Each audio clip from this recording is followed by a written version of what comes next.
All things in time. All things in time, my friends. All right.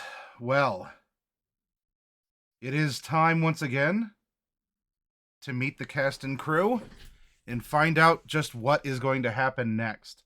Because I would that I knew. Hi, everyone. Whoop. That's a little bit better. Let's get the crew up here.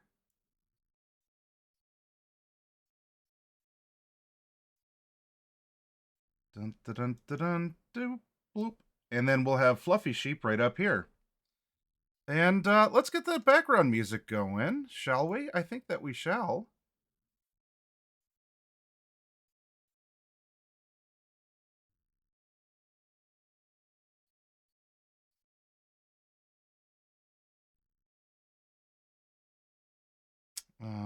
Ba, ba, ba. Oh, that's right. I need to do the thing.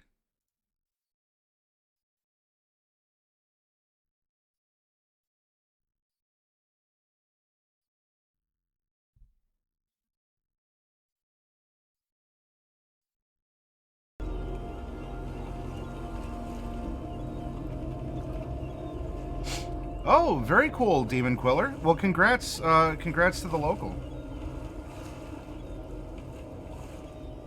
Now, for those of you who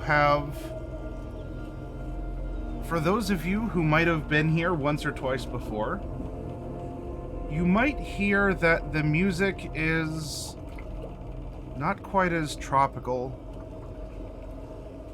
maybe not quite as calming. Because just as the intro has shown, things are darker and bleaker. And there's something very, very bad, in a sense, waiting for them.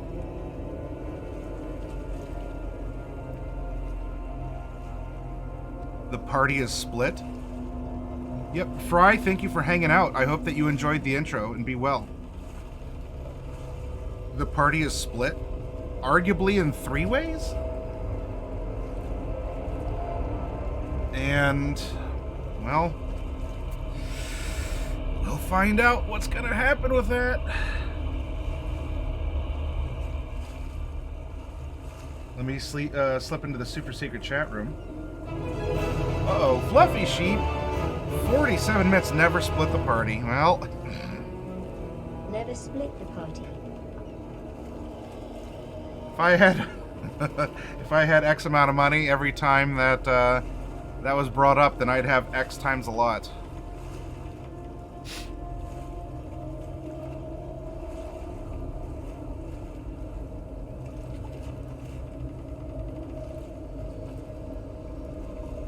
All right, let's get to super secret chat room. Hello. Oh. Celine didn't want to admit she liked Mordecai. Oh, Celine being a little soon. Did I walk into a confession of some kind? I know, I was looking back through the art scrapbook because I saw something in the intro and I'm like, yeah, no, I want to look at that in a bit more detail. And so I was looking for the image in the art scrapbook that we have in our shared drive. Yeah. Yes. And I found it, and I was just like, oh yeah, I remember that. It's like when she's just like, oh, you know, we could just never talk about it again. I'd be totally okay with that. Yeah. That's verbatim what you said. Yes. Yes, it is. I still have no camera for some reason. Yeah, I can see a dark wolf, but I do not see the other ones-a-yens. Give me a second. I mean, I'm all you really need to see. Oh. I'm color-coded for everyone. Alright. You know. I will start with some shoutouts here. We have the Gathering of Nerds. We'll bite through Lethality Complex. And Lethality here is the pilot of both Celine and Professor Cypher, or Cypherius, depending on how formal, or if you are of the theory that Mario's name is Mario, the professor's name might actually be Cypher Cypherius. Canon. That's not a theory. This is not yet confirmed. I can confirm that that's not the case. He does have a first name. It's just nobody's ever asked. And that has been the ongoing issue for all of this time. Throughout the entire campaign, no one asks each other this stuff. Well, no, I mean, to be fair, no one asked Cypher a lot of different things, and look where we are now. Well... He walked off into the abyss. And you see what that got him? Well, yeah. Well, to be fair, he didn't walk off into the abyss. He challenged Shodaruth to Shodaruth's own game, and Shodaruth, taken by the audacity, was like, "Alright. This is a game you wish to play, is it, mortal? Then by all means." Matt, do you have some sparkling water over there? I do, in fact, so cheers to you. Tink. I have berry lemonade. There was a lemonade variety packet. This is orange mango. I just have orange juice from McDonald's. I have pineapple flavored water. I mean, pineapple's pretty solid. And I mean, later tonight, next my shout out housemate is bought me a Coffee bottle Cat, of, or Coffee Cat hi. Presents here, who pilots Mordecai, hi, and good was last seen enjoying art. Well, hopefully you were enjoying art. Yes. And speaking of improvements to things, we have our new intro, of course, and you had no small hand in the art contribution towards that. Though, Of course I did. for all of you out there, the Chroma Company logo is also getting a bit of a rework, a tweak from Coffee Cat, and we'll be getting something like a. All right, so as you can see over there in chat, that doesn't produce an emote yet, but it might soon, at least for next week. I spent nearly 2 hours on line art already. I'm just saying. Did you get the cape in? No, I've been at work. Oh. I have a day job. I also have a I mean, day I job. do too, but I'm sitting here drawing a meme. I have a day job that has me in calls all day, so. And if I'm not in the call, I'm coding. And lastly here, we have Darkwolf herself, who can be seen on this channel, as you are. Or if we ever do an unboxing or some other content, she does take over the channel every now and again. Though she has her own, and she does stream variety video games. On occasion. Currently playing through a RPG Maker game called Shadow Fate. It's I suppose a good friend of mine, one of my first viewers, made it. So check that out on Steam. Shameless plug. I'm not getting paid for this.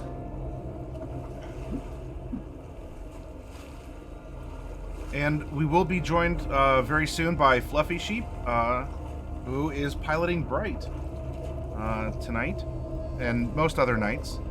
Only rarely does Fluffy not. But for the sake of time, I'm going to take us right in. Hatter, see, look, Hatter, you have the spirit. Let's go. I absolutely agree. And I want to take us into session 146, Proselytize. Yes, but speaking of Fluffy, speak of the devil, and he shall appear. Good evening, good evening, Sir Sheep.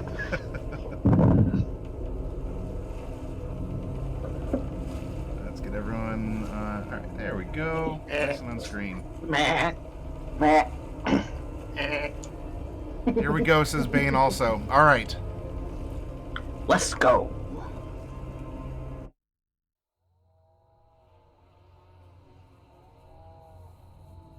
So the party is split. The party is split between 2 locations, though the party's also split in 3 ways. Anyway, we have Loki, who, by the way, Dark Wolf is piloting the sibling pair of Norallie and Loki Adius, who apparently I keep misspelling as Deus, Loki at D-E-U-S. So I don't know. One of us is misspelling it, and for convenience, I'll just say it's you. No, I'm spelling it correctly as it is my character, and also I went back to the VOD where we made this character. That's how his name was spelled. Oh, how dare I? Well, you know what? I'll just chalk it up to like a pretentious poetic license, and it's like, yes, but now he has godly powers, and so he is Loki a deus. Hey, yes. Oh, so he calls himself God now, does he? Well, I mean, he has a gift. He has a set of skills. All of us.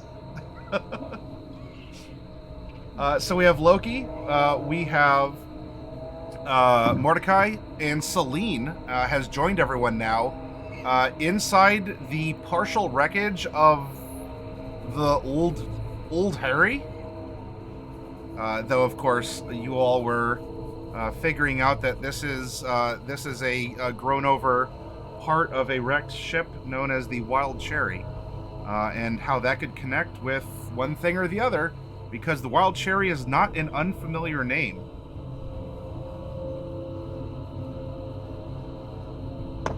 That is true, it is not. That's very dangerous. You had ventured into the wreckage, and you had put down some undead, like a lieutenant of some variety. Apparently there's an organized hierarchy, and they were holding these goblinoids hostage or under control, with some of them having been vampirized by a creature that, as Mordecai had found out, is suffused with the old magic, the pure, like, fundamental necromancy. And that's an oh whoa moment, because you have someone who looked human at first and doubled in size, gained long, lanky arms, fingers, the size of, like, your all's forelimbs, and it turned into an interesting fight. 2 of the goblins were actually brought down after biting Loki and dissolving into black worms that just kind of crawled away.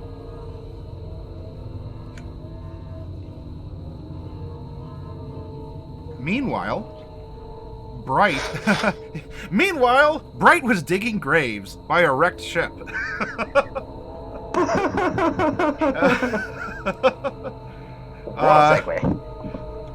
So actually, saving some of the crew for Celine to bring back as possible zombles or skelemans. Some were buried, and you were taking stock of the wreckage, looking around, trying to find some instruction or verbiage or a manual of sorts. And hopefully Norallie, ? Because Norallie kind of disappeared. The last known location of her was from Tig's report of she just kind of appeared and like kind of set me down. And of course Tig went off to a village not too far away from the crash site where Loki and Mordecai found her along with a rather disruptive goblin named Gak, who apparently is an expert assassin. If you all saw last week, this is a bundle of stabbity death right here. This man's is great. Yeah. He's good people. But was very sad at the state of affairs in here, but you had saved the residents of the wreckage, and so hopping back now from one wrecked ship to the other, there was just, I guess, a sense of peace now, and this is where we're going to pick up. I will begin with the group in the Wild Cherry, and then after establishing some things here, I will zap over to Bright and Norallie, question mark? So inside here, we have just picked up in the moments after this battle. Gak had a friend or relative that was brought down by Loki's arrow through the throat at the beginning of combat, and was stabilized by Mordecai.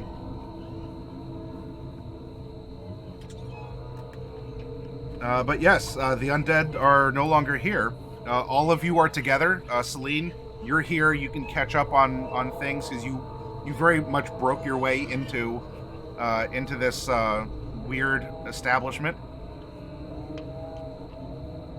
And spotlight's on you all. Yes, and we should go ahead and sort out everything here as quickly as possible so we can get back to Bright. Because Bright, we've kind of split the party. She's on her own, and I would rather her not get ganked. Because that's what happened the last time we did this. Yeah, let's kind of get our bearings here.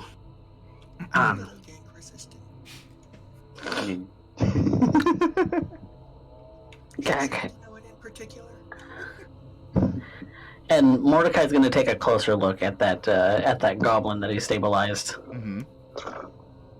He's going to investigate them for vampirism for sure. Mm-hmm. So sure.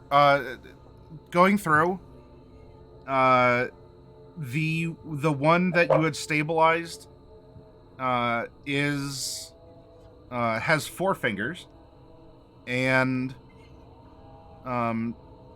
does not appear to be vampiric. I mean, there's breathing. There's there was blood. Now, whether or not the curse was carried, that might have been stymied by your ability to keep the goblin from dying and thus converting. So it is possible, though. I mean, from someone who was a former vampire, it is possible that any or all of these goblins might actually be carrying the ability to turn into a vampire.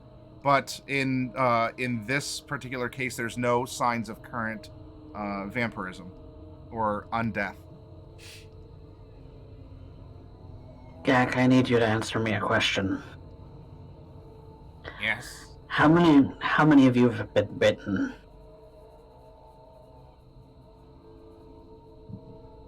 I don't recall. Remember, the goblin speaks with a northern Shadowhar accent. Right. Some Most? at least. Only a few? At least Only a few. some. But not too many. We often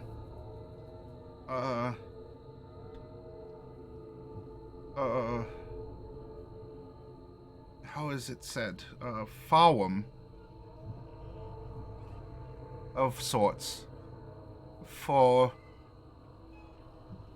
the ones that landed.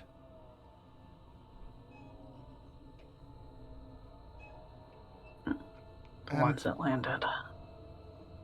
With what happened, they will come. There will be a reprisal. And there's that word again. Reprisal. That's what the king of the dwarves was saying about goblins attacking his people. And what do you know? Goblins attacked his people. A word of their enemy, I believe.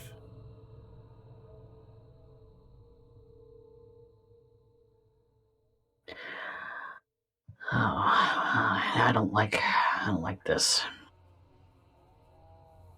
How many of you are here? Here, well, after the attack, not too many. These would only be the ones with children and the children themselves. And a few others that would not be effective to fight.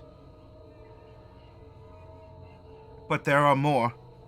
And if there's not a report by the lieutenant, I don't know. But you can save us. You can help us, right? We just go up the chain, right? Do what I can, but we're only 4 people. We can't take a whole army. It's not a Can point we? of taking. It's not a point of taking a whole army, Mordecai.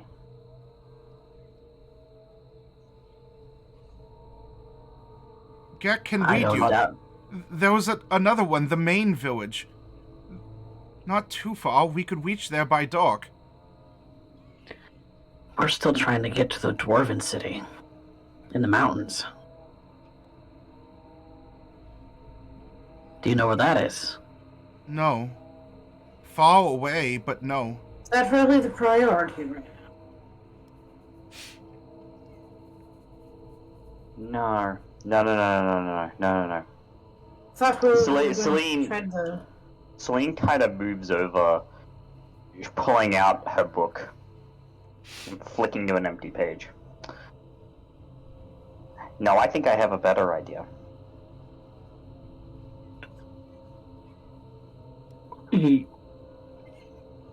What are you doing? Watch. And she starts noting some things down. And it'll be a moment, but then she reveals a plan of some sort. You're also informing her. You realize that, right?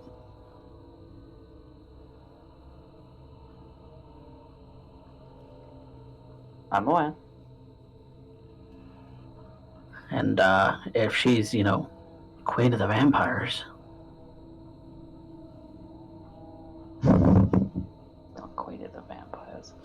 No. I have an idea. Oh, We're talking about this thing of worrying about the goblins and getting to the dwarven city and all of that, so that we can, save our friends. Yes. We also need to find Norallie. Yes. And Thought the plan was to take the ship to Seltur. Yes, it was. But In that which ship case, we don't need to go to the dwarven capital. No. But there's a thing that we can do here. Gak, I would make the suggestion that we wait until such time as we can regroup with one of our friends. We will need her for what comes ahead. Because I think what we can do is we could work out something. We have a ship that we need to get repaired rather desperately. It can still fly, but it needs repairs. For that, we need hands. If we're able to liberate your people from the Shadowhard that oppress them, because I'm assuming that's what's going on, something much like, and she points a finger at the now dead old magic Shadowhard thing. Mm-hmm. If we could fell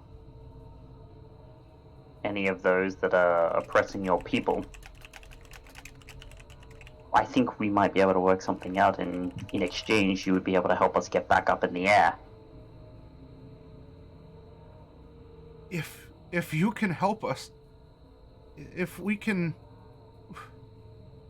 This has been terrible. the worst winters, the everything. We can go fetch your friend, but I can go. Where it was at the village, correct? Just a little ways out. You won't be able to miss it. It's a shipwreck, not as large as this one, and nowhere near as bad. But I'll go with the other informants. We'll fetch her and bring her here. But you should probably talk to the elders. They can tell you more than I can about what is happening. Maybe more about what it is that's so bad. I think that's a good idea. I think that's a good idea too. And Selena's just gonna look to Mordecai like with a bit of rest. This is just what she's conveying through a look. With a bit of rest, I just secured us the ability to repair the ship.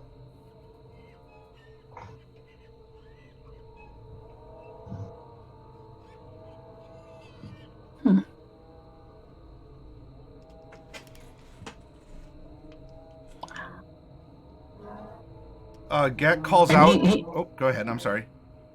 Oh, I was just gonna say, he gives her a bit of a, okay, I'm gonna trust you kind of look. He knows how her plans go sometimes. Gak calls out and chitters something in his native tongue, and a few of the others come teetering over. And they're now that you're not in a super tense moment or there's the threat of attack, these are very they're people of small stature. There's a very primordial look to them, though. They have features, but there's nothing that's necessarily distinct. Their coloration does match this environment. They have on some they have like a rusty tinting to their skin, and most of them, with the exception of those who are seemingly close to the lieutenant, they have 4 fingers. Though those who were in close proximity to the lieutenant had 5, who apparently was a Shadowheart human.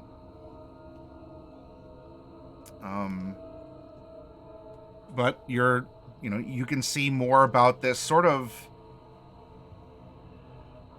natural impression that they're able to adapt to. Or I guess that's even presuming they have the ability to adapt themselves, as it almost seems to be something that just occurs. In fact, Tig had even, through one night of contact with Bright, had a more flush complexion, and her pinkies had begun to like recede back, so that she had maybe 4.5 fingers. She had just like little vestigial pinkies. But these seem to be very adaptable little folk here. So Gat calls for some and goes to run, stops, and teeters back to the 3 of you. Before we go, is there something that I should bring? Or is there something that you say to each other? I don't want to have to fight.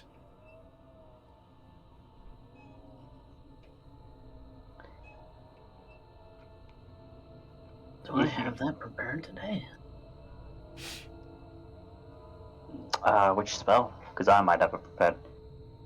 I'm out of spell slots. Was thinking about sending her a message, however, I'm a little depleted. I can do it. Just let her know Gak's coming. Yep. Isn't Bright repellent to goblins at the moment? Our Oh, right, yeah. That is something that's up, huh? Yeah. Give me a moment. And I will send a sending to Bright.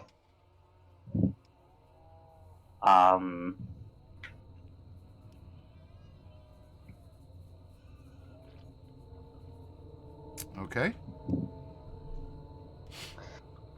Bright, we have a goblin emissary on the way to bring you to us. It seems the situation has developed quite strangely. If you could dispel the thing that makes you scary, that would be great. We don't need to terrify the poor guy. Okay, thanks, bye. That was 25 words exactly. The spell goes off. And you can reply reply as you will. I'll weave it into what you're doing in the meantime, but go ahead and reply in real time now, because you will receive it. Yeah. Okay. That's good to know. No guarantee I'll actually be able to do it. I only have a couple of tries. Okay, that's all. All right. And Celine will turn to Gak. I sent message ahead to let her know that you were coming. So. Is there something that you have you want me to show her? A squap of cloth? No. I let her know. Don't worry, she'll be able to identify you. She's pretty perceptive. The issue, however, is that due to some magical shenanigans, she might look like the most terrifying thing you've ever seen. No, there's no way she could. Trust me. Magic is weird that way. I let her know to attempt to dispel the effect, but just be warned that she may not be able to. There's nothing that could be as horrifying as the Wan did. Thank you for the warning. We'll go, though. Alright, and now, Fluffy gets to make intelligence checks to try to dispel the antipathy-sympathy. Yeah. Check against yourself, DC 19. DC 19. Yeah, it's DC 19. Unfortunately, I don't have to roll against myself.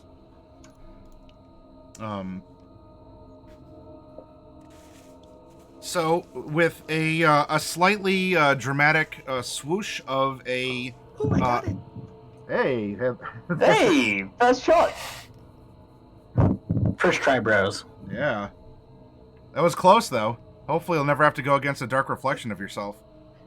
Alright, so... If we get attacked by goblins after this, I'm gonna be somewhat put out. I mean, very understandable, honestly. So with a dramatic swoosh of a little gloaming cape with a hood, Gak and a couple others of these reconnoitering goblinoid people disappear to go make contact with Bright at the wreckage. Though you are left with instructions that are going to... It's fairly straightforward. It will take you through the... it will take you through some of the wreckage that you're here, but you're going to exit out the back, and it's going to put you in a small area nestled against the hill where this piece of the ship had crashed, or landed, apparently, as the goblins keep saying. Or at least they're referring to the people who came down as the landed.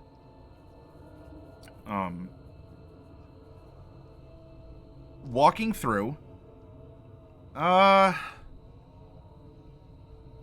one of you give me an investigation with advantage. +2. I'm a +0. I have a +6. It'll be me. Go ahead. 24. Nice.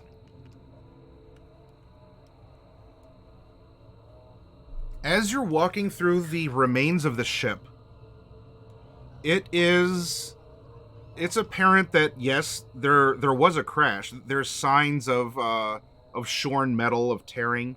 You can even see where there's sleeping quarters, and this was a large ship. This was probably the rear of the ship, however, as this is a lot more of like crew quarters and cargo storage, like big cavernous open areas, similar to where you had this encounter and fought. And you're finding between the three of you that there's signs of combat here, magical and otherwise, that are old.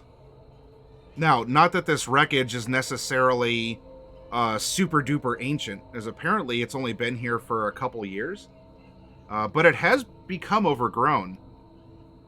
But you're seeing signs on the interior of this ship that there was a fight, and it seems to have been a fierce one. Like, you're finding what to us in a real world would almost look like welding, probably from some very from lightning bolt spells, like very high concentration of fire, electricity.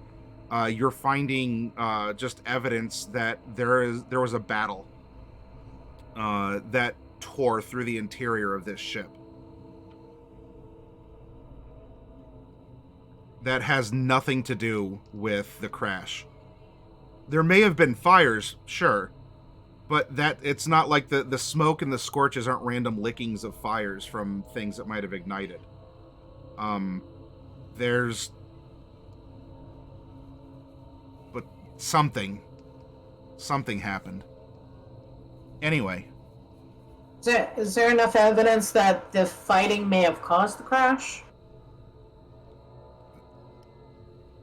Not directly, but it's a possibility. You think maybe there was some kind of coup? A mutiny? That's where my brain went, but that, you know. Survivors continue to answer to the Shadow? Possibly. I mean, who knows what this ship's original voyage was?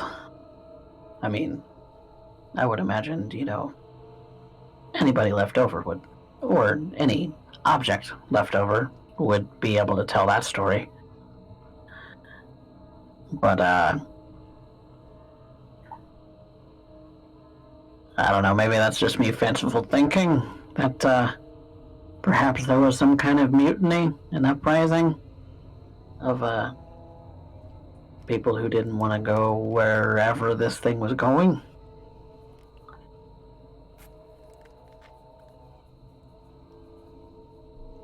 See if there's a captain's quarters. Wouldn't be at the back of the ship. Yeah. This is only the back of the ship? Yep. This is the back half of one of these larger... It might be Imperator class. It's difficult because of the state that it's in. It's at least the size of the governor's ship, which is probably whatever the next category down is.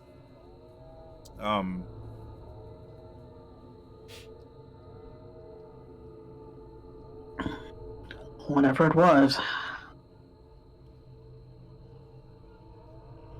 Well, this is what's here now.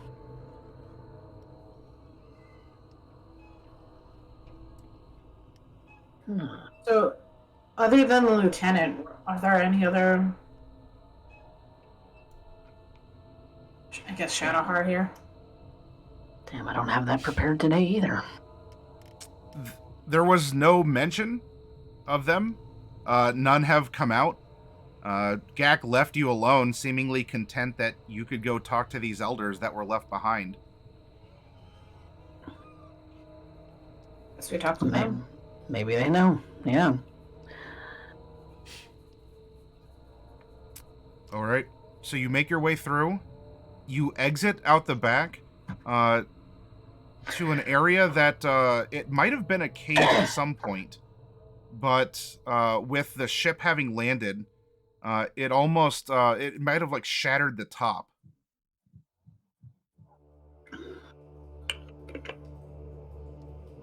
And the afternoon sun does come in.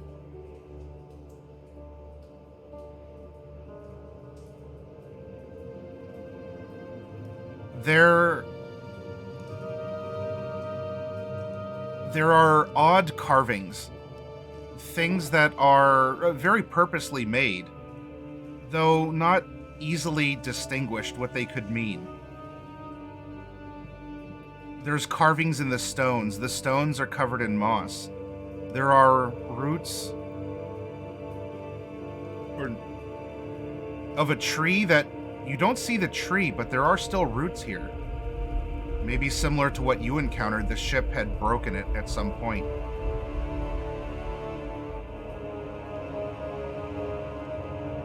And you do see in this setting a face. Almost presiding over the entrance to where the cave would continue underground.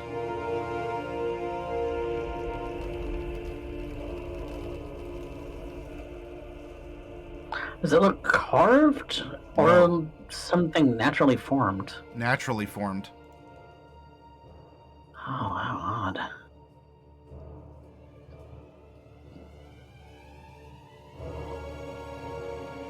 Is there any resonation, like, with Celine or Mordecai even given this, like, does this have any kind of resonation with the imagery? Why don't, between the two of you, one of you can make a religion at advantage. I'm at a 6. Are you any higher, Mordecai? I'm at 6. Go for it. This is Celine's shtick. Do you want to give me a guidance? I will. Do I have guidance? Yes, I have guidance. I forget that I have guidance. 22 plus 1d4. It's 26. 26. In this mindset now, the carvings might not necessarily be a language or lettering, especially given the nature of these people. These might actually be faces of these people carved into the stones and the roots. Oh. And you are seeing similar carvings, or in this case, it would almost be like a relief made from the roots that are growing into and through the earth, clinging to the rocks as well. That now that you two are looking at it through this lens, you're finding a tapestry of these people. This is just like the mountain in Mazamaska. The landlords. The landlords. That can't be a coincidence, can it? No. It could be. It's very unlikely.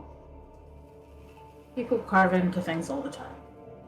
But I'm not religious, so don't take my word for it. How could someone who's interacted a bit with a entity like Shonaruth, I mean, even if your memory's not all there, how could you not be in awe of some of these things?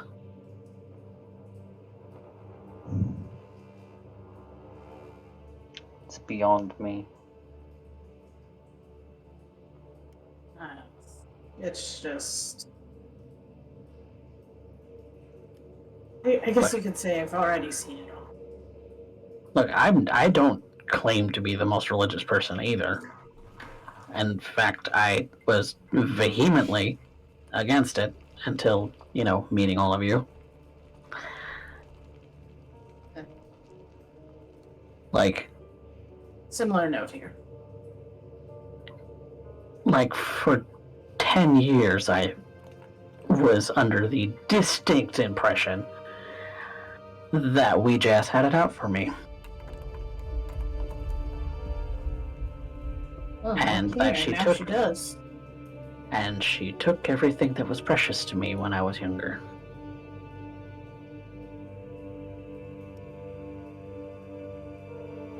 Felt the same.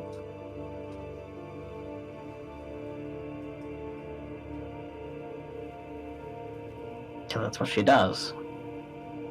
She just takes and takes and takes and claims that things are hers. Should anybody stand in her way, like Orlons, like Mercury, because they're all the same, like Shonaruth. They're all gimme, gimme, gimme. It's mine. All these greater beings being the same, you can see how I'd be hesitant to think that any other would be different.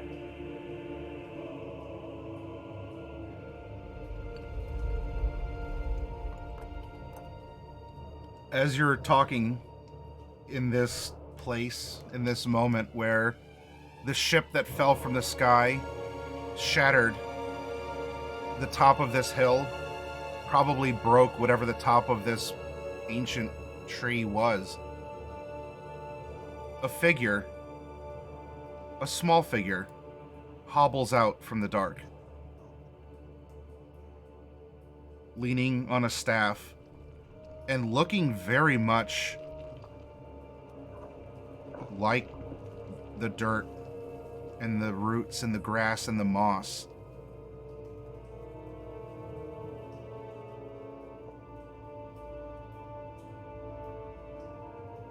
And it's here. Are you? Oh, Marduk, I was just going to ask. go ahead and Are get you your the question elder? in. Go ahead and get your question in, and then we're going to do a meanwhile. Are you the elder?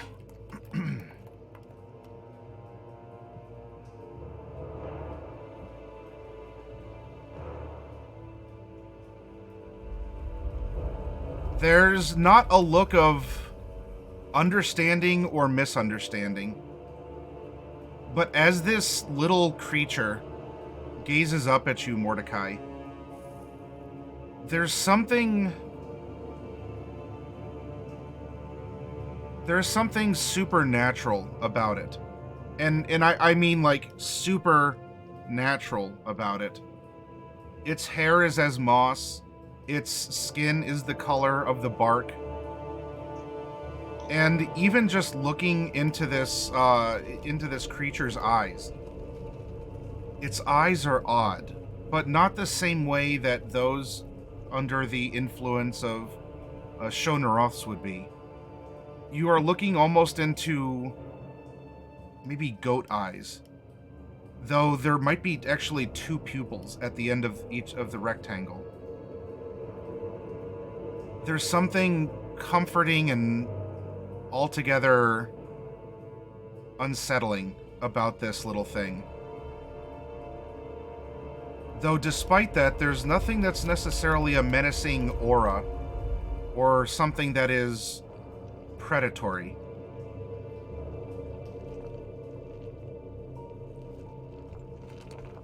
And it's here as it looks up at you all and you see its odd features. We are going to cut back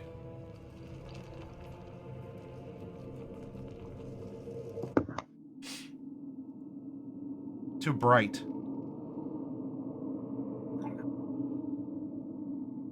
Bright and Peggy Sue are back at the crashed APC.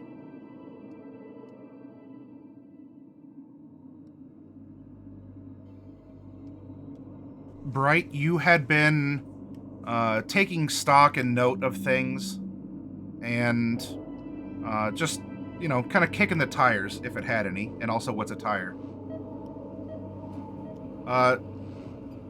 Spotlight's on you, as you know, we had our catch up of where you had ended. And you know, for a lot of the mundane stuff, looking around, you know, finding this and that, so you were doing some reading as well. You would have had time for sure. If it matters, you definitely had enough time for a short rest. There's nothing that is necessarily stressful or is putting you in duress. You can even sit down with a good instruction manual, or if it breaks your heart some, you're also finding the personal effects of these soldiers in their footlockers, things that might have spilled. You know, you might find a small painted cameo on a necklace, or a dagger with an inscription that you know, might be dedicated to someone as a gift. You know, was given to or from. And you do receive the sending and can reply in kind. So it seems like there's going to be someone incoming. But we could go a little bit before this, and of course after. Bright, in this time that you have, tell me what you're doing or what you would like to pursue. Well, a lot of it was tending the corpses, burying about half of them, and saving the other half for later. Not to eat, to reanimate. And yeah, I mean, I don't know. Mordecai's really the tinkerer. It's just a different branch of knowledge from what I'm specialized in. But I do want to learn enough to where I might be able to help as part of the crew if I had to. I'm probably not going to learn how to fly it, but maybe just learn some basics about the engine operations and how things work, so that we'll have somebody who can lead zombies. Because the thing about zombies, they're not very smart. They'll do what you tell them, but that depends on you knowing what to tell them to do. So they need somebody who can lead them halfway intelligently. And of course, looking for, in case there's a survivor or stowaway or anybody who might. I mean, I found a lizard. The lizard's very nice once it finally got warm. Yes. Snowball is in a much better mood now that it's been able to curl up against you and start warming. Yeah. So aside from that, you know, in case I find a survivor or anything, looking for any signs of Norallie, and also looking in case there's any like booby traps or anything that they might have left behind. Because that was a long time to capture that ship, and they could have like, set bombs in the engines or anything like that. So lots of things to work on during these couple of hours that I've been away. Okay. So, yep, you're you can make your way through, kind of in and out. You bury the bodies. Are you wanting to do anything like a marker, or you know, something simple, or is it just a shallow grave, or not maybe not so shallow grave, and put the bodies in? No, yeah, I mean, they don't have to be shallow because I'm pretty good at digging. This is exactly why I went to wizard school.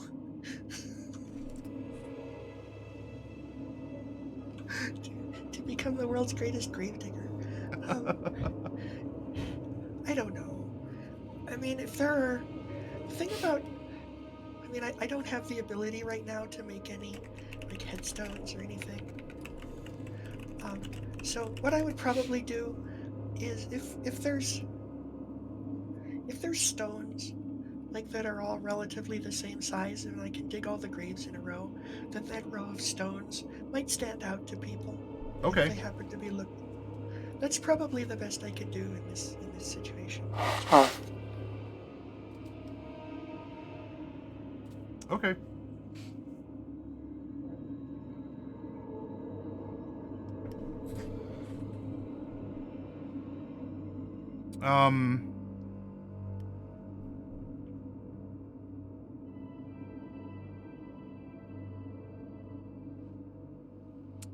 Did you have Peggy Sue doing anything in particular? Not really. She can just kind of fly around and get used to the environment because she's probably going to spend a lot of time flying around in here. But of course, if she finds any stowaways or anything hiding on the ship, then that's something that she should definitely let me know about. Other than that, not really.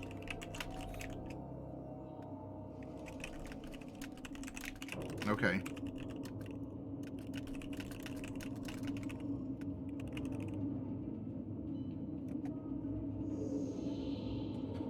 Well, morning is turning into afternoon.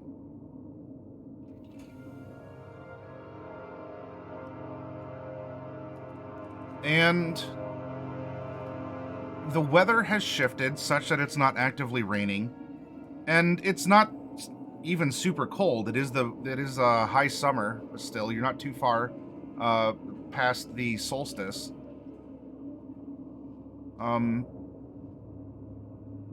Make a perception bright. Okay.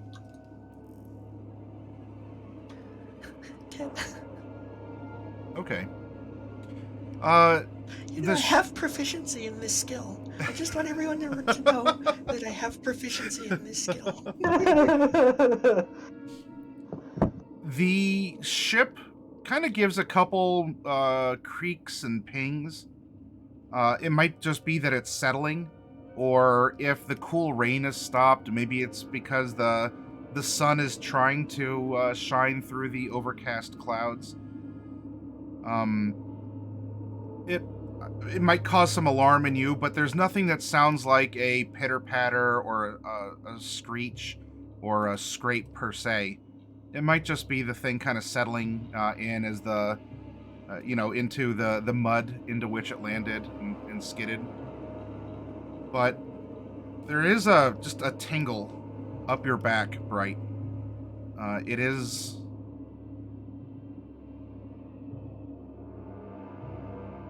I don't know. It is what you might make of it. I'll leave it up to you. But there is just a weird... Ugh. Okay. Well, I don't like that.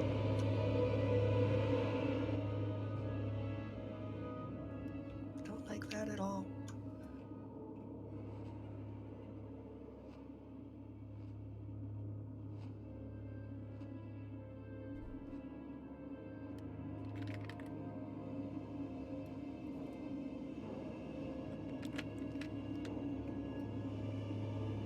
Well, you can stay inside. You can continue reading. You can head out.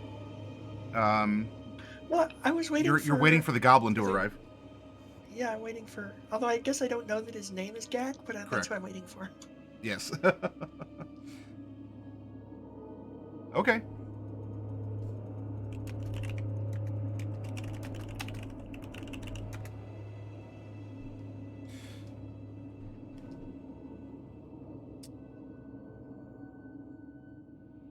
Make an investigation now.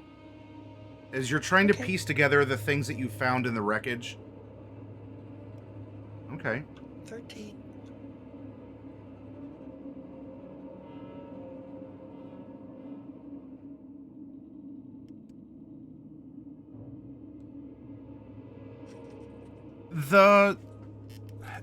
You don't know how it works, but in going through the instructions you've been able to find and piece together, it seems like a fairly simple enough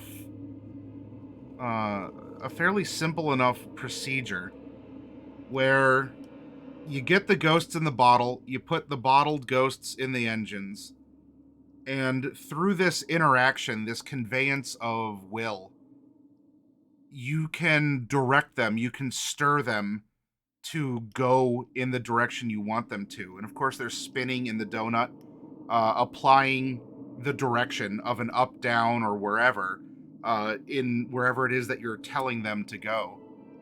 And so the concept is rather deviously simple. There's just those pesky moral implications and other such things, and the minutia of, well, how do you get the ghosts, and how exactly are they being contained or stored? You could have theories, of course. I would like you to make a another perception, right?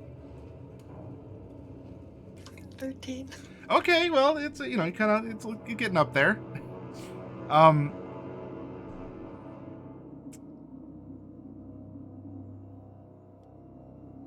There's another chill as you're reading about the ghosts and especially having encountered them as they were manifesting, sort of spilling out into the engine room right before the crash. Hopefully it's not a lingering specter that's giving you these chills. But once more, Bright, you just you might even just get a little like a sneeze and a chill through your body as you are reading about the procedures, about the manual of this, and there's just there's that tingle again. Fortunately, you haven't aged like 30 years or something instantaneously. You're not dripping ectoplasm, nor have some weird stigmata ripping open your skin for no reason. So, there's that. That's upsetting. Okay, I think it's time for me to turn on my see invisibility ability. My see invis ability. Okay. I'm just a little bit worried.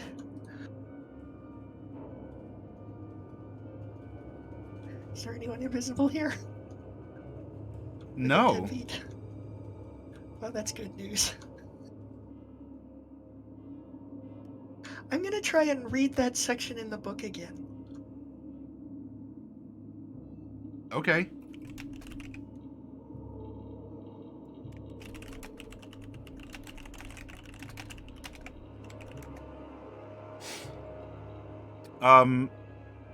Well, with your see invisibility, there's no invisible ink.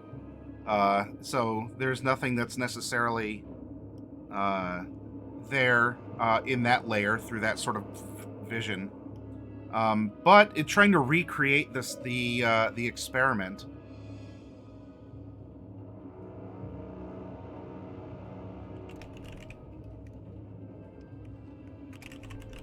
One moment.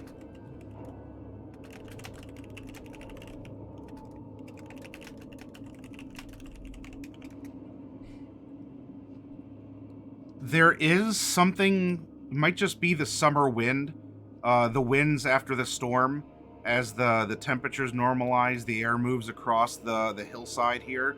But through the rents in the hall or otherwise, there is just kind of a haunting, which still doesn't help the whole possible ghost, lingering ghost issue.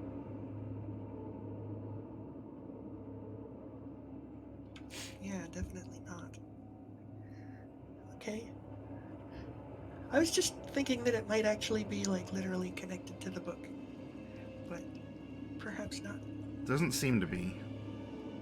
Okay. Although every time you try and sit down and read, you are being disturbed by menacing feelings, chills, or a haunting wind. So it's very rude. Yeah, that is kind of unpleasant. Hmm.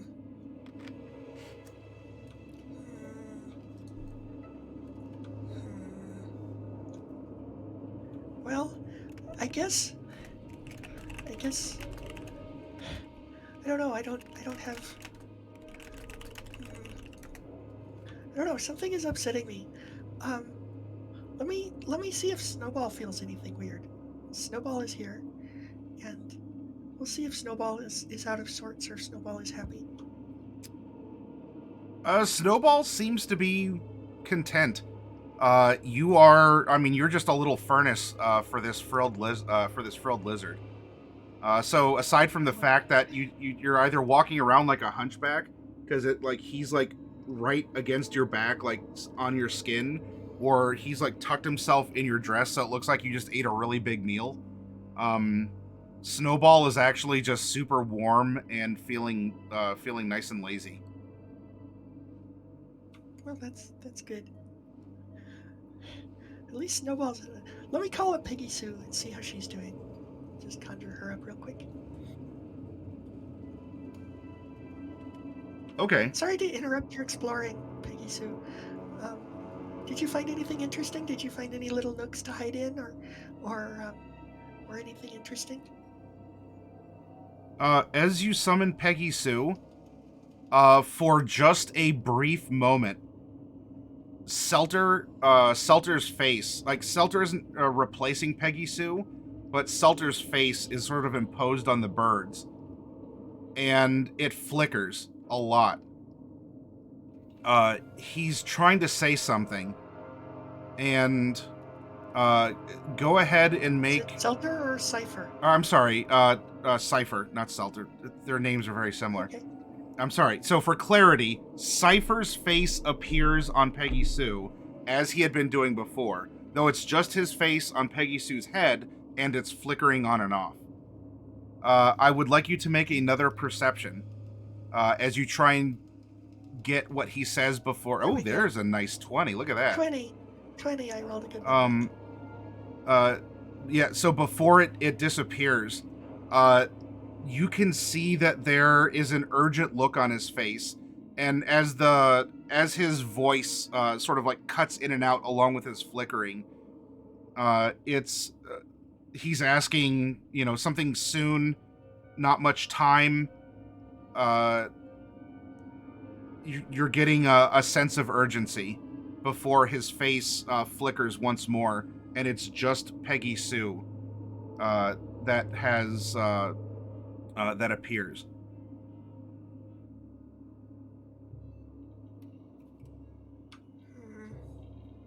Well, I'm not happy about that. I mean,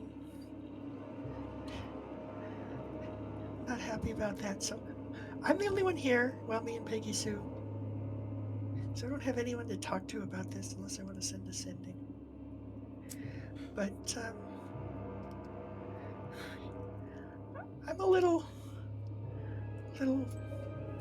torn because I feel bad for Professor Cypher because he's kind of stuck here. He got himself, he bit off more than he could chew, and he got himself into trouble, but he also came out of it okay, but now he's tied up with Seltur, and Seltur's someone who we've needed, but we haven't really,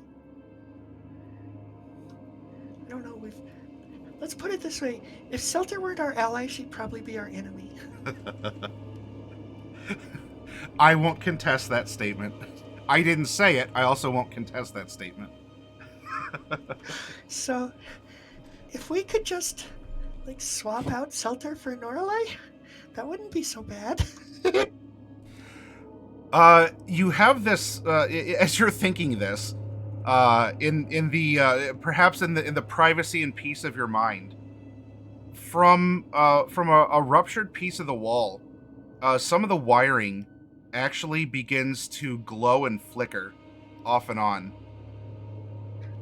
Oh, well, now that's something I can very much take an interest in.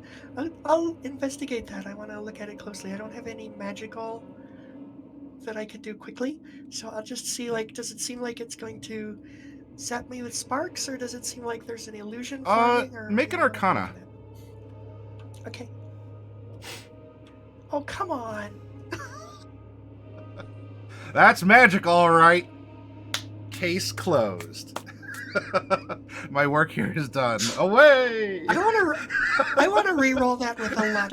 Let's say there was something in my eye. There was something in my eye. And I rub my eye, and I get it out, and I get to roll it again. Sure. That's just terrible. That's my last luck for today. Whoa, hey. Wow, we So go much from better red to number. green. It's Christmas for Bright here.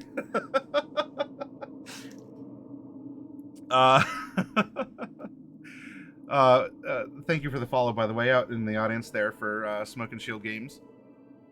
All right, so yeah, you go up and you know what?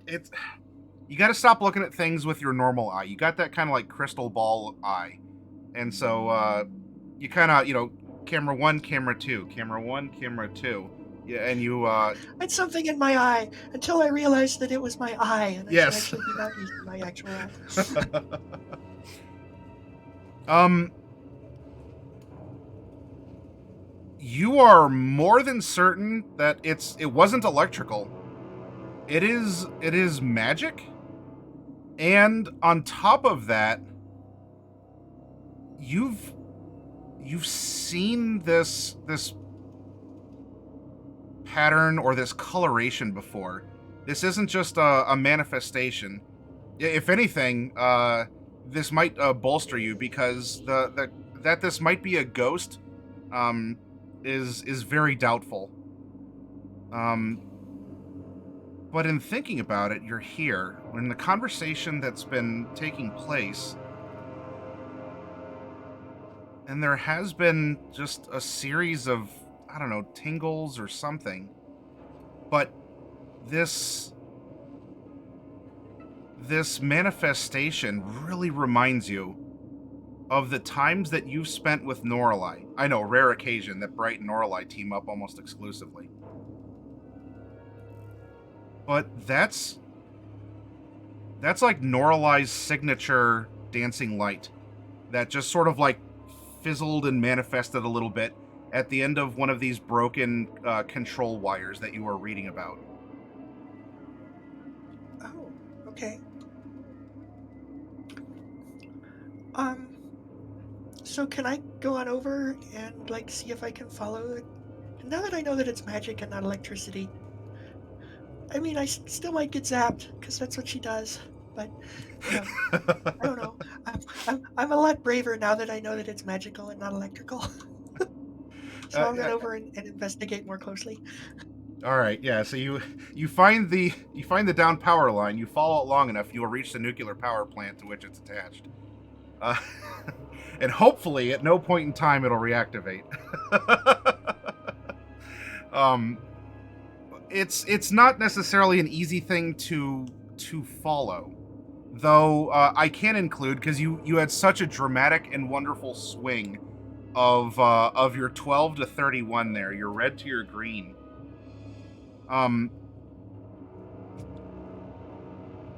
That in this time now, like we're waiting for the goblin. We're waiting for Gabo, as it were. Norallie probably isn't back in the cockpit. And you're piecing together the things that you've read about the fact that this place is meant to contain spirits. It's meant to contain, or at least conduct, the will of the person who's controlling it, of the pilot. You think back to, what was it that Mordecai, in his sort of like in his days at the, he was that was brought up, how it just seemed like Norallie, who was standing there, just kind of. And so this, without hard proof in front of you, all circumstantial evidence. In fact, I will even throw in for free, through your trials and tribulations at the monastery, you have a negative outline of Norallie from all of the circumstantial evidence, such that you are effectively looking at Norallie without needing to see her, in the kind of monasterian weird way of approaching things. Yeah. And so very much Norallie might actually be possessing the ship. I don't see not Norallie. Hey, there we go, my friend. You got it. You got it. You don't not see Norallie. And when you think that way, just enlightenment. And in fact, I will be happy. You've made my heart happy for not seeing Norallie for your interaction here. What would you like to do, having this revelation? Well, I mostly just want to make sure she's okay and see if she's trapped in something we need to get her out of, or if she's, happy where she is. Okay. In the case that she is contained in the ship. She may or may not be in an engine or just in some state otherwise. You might be able to interact with her if you want to touch that down power Into the line. control room. Well, No, I there is wanna the go to the control room control too. Yeah, I think the control room is probably the best because there's probably some kind of, I don't know. I mean, I know what I've read in the little operating handbook. Sure. The pilot's operating handbook for this airship. Okay. So sure, you So I might be able to push a button. Timp. You make your way. You make your way through the ship here, and there's the pilot seat. Although, as you make your way to, I'm sorry, I actually forgot to mention this. In the course of your investigation, in fact, we could probably even put it in the pilot seat, because this was as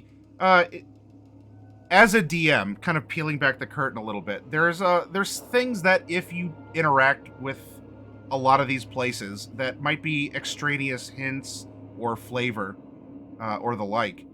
And when you're up here in the control room, having come up this far, you are going to... actually, it might just be easier if I do it this way. You find that while this is the Eververdant, the APC, the troop transport, the armored personnel carrier, you are seeing a picture of Governor Sapfolk in here, and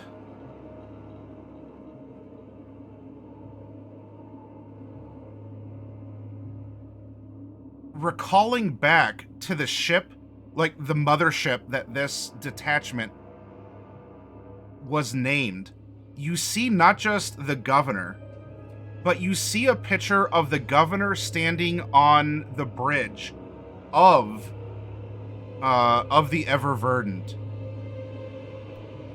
And as you get to take a look at that picture,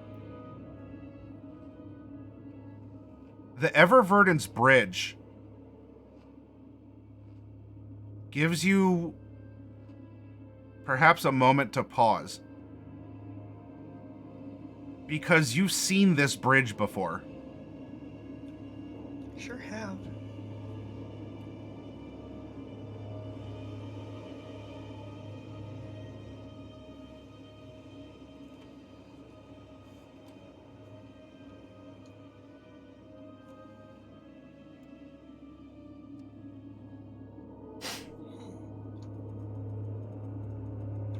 But it looks a little... I mean... It's a lot that's cleaner. Not how... Yeah, there's less blood smeared everywhere. Yeah, blood, mist, roiling, manifestations of another worldly entity. Stuff like that. Yeah. An infested is it the Celine. same Yeah, infested Celine. Details. Is there... I mean, is it the same design of bridge? I was under the impression that the Repentless was a different...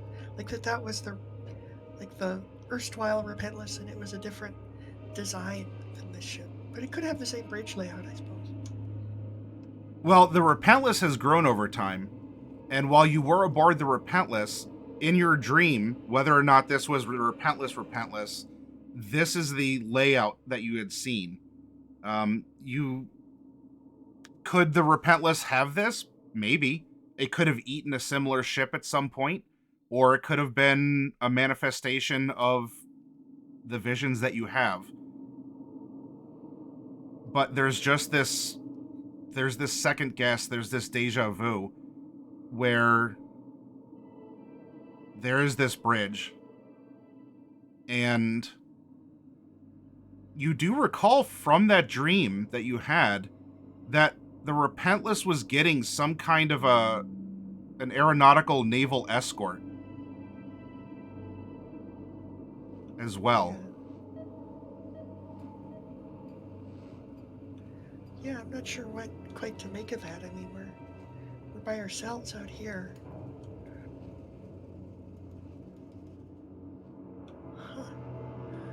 I don't know. I guess I'm a little mixed up as to like what I'm seeing like a flashback. Is that it? I mean, I'm not seeing like this as if it's here. I'm just getting a memory prompt. The picture is a picture of apparently a part of the interior of the home ship that the APC belongs to, since the detached ships share the same name as the mothership. That way there's an association. So this is the Eververdant APC belonging to the Eververdant, the governor's ship. Oh, okay. So the APC, the cockpit you're in now does not look like the picture, but the picture is of the mothership. As another sort of callback to, we belong to this place, or that the pilots are loyal to the governor, etc., etc. Yeah, okay. Well, now everything makes a little more sense. Okay. I'm piecing it together. Yeah. The ship is not, it's not as grand. The cockpit, it's a lot smaller. It has room for 2 people in the front, and apparently a bear in a grease puddle. And, yeah, it's... Yeah, the grease is mostly congealed by now, though. Yeah, well, despite like, the spell effect fading, there's still glitter, because you can't get rid of that for some reason. Yeah, no, you can never get rid of glitter. Okay, well, I was, as interesting as this picture is, I'm really kind of preoccupied with Norallie right now, and it doesn't seem like it's connected. Yep. So for now, the approach is to see if I can. I don't know. See if I can. Is there a view screen? Can I say on screen and have Norallie appear? Oh. There's some metallic controls that from your time on the Repentless's bridge, like you saw, that could be kind of worked, because you were at a station that didn't quite have that same setup. But from what Mordecai was talking about, like grabbing on, this might be the pilot's control. There's also a speaking tube that you can try talking into. There are some other buttons and knobs that might do some things too. Yeah. So, so on the Repentless, that was much more straightforward. That was intended for me almost to cast into. I mean, it's like it was made for me. Mm-hmm. This one's not. This one's made for Shadowheart Pilot. But I'll try talking into the speaking tube. I'll say hello, but I'll say it in Infernal. Oh. Oh hell. I think those were Mordecai's last words as he was crashing.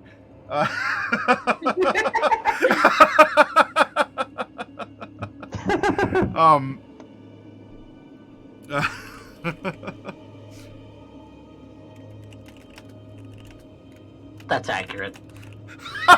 Well, you heard it here first, everyone. Yep.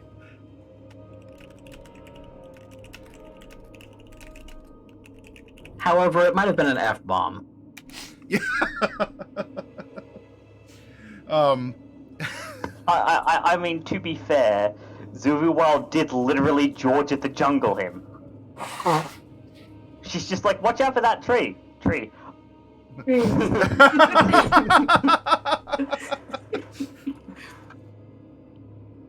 Our goddess has a sense of humor. You all right, so you're sitting in the seat and you just sort of like lean over and hello in Infernal, and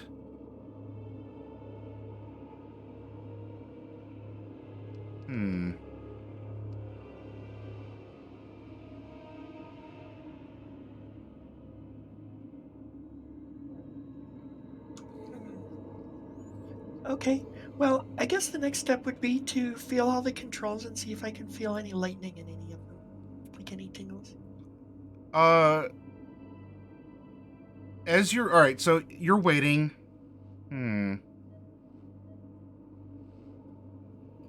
All right. You go to grab the yoke, the control yoke here. And as you do, there's some motion in the corner of your eye.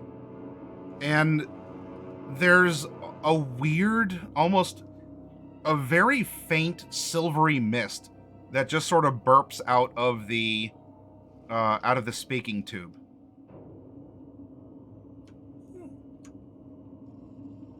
But that's about it. Hello? Hello?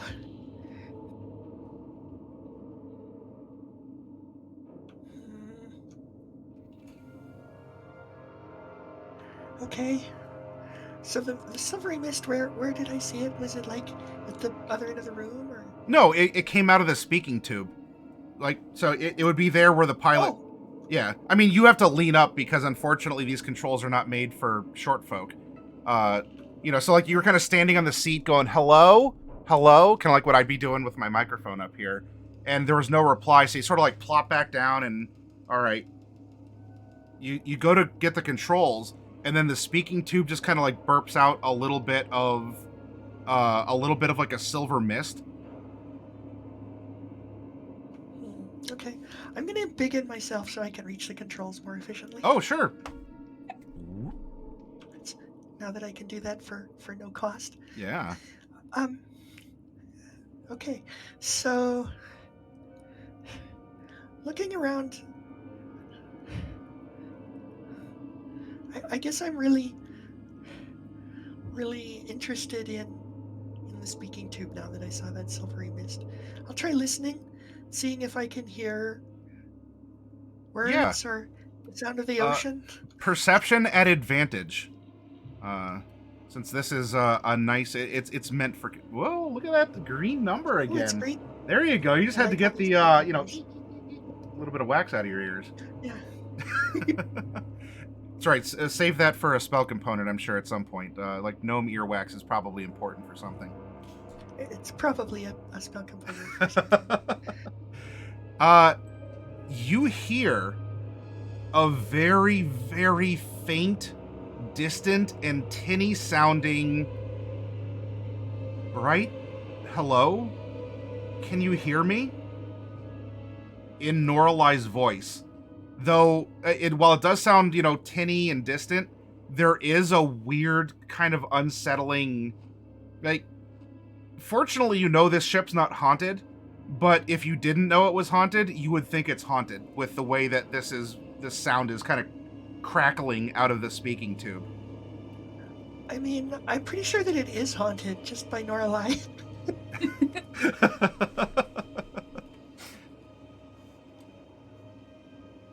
Okay, so yeah, I'm gonna send back down the tube. I'm gonna use my my minor illusion so I can make it super loud. I'm gonna say, yes, I can hear you. Ignore the...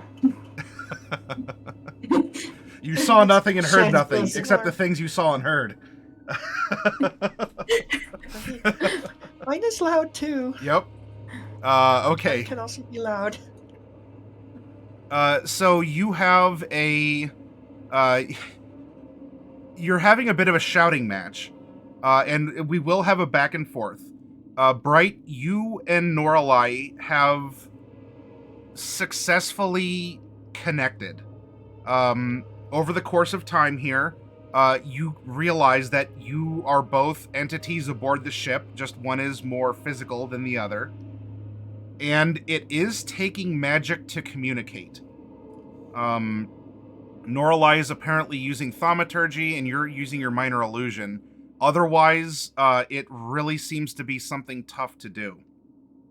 And what we'll have is as you're discussing this, you're able to talk. There will be a moment where, as you're having this very loud conversation in the speaking tube, you're going to hear from behind you, "Boy," a voice.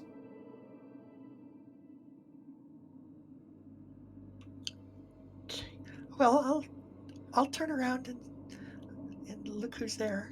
There are 3 obvious short folk who are standing in the doorway to the cockpit.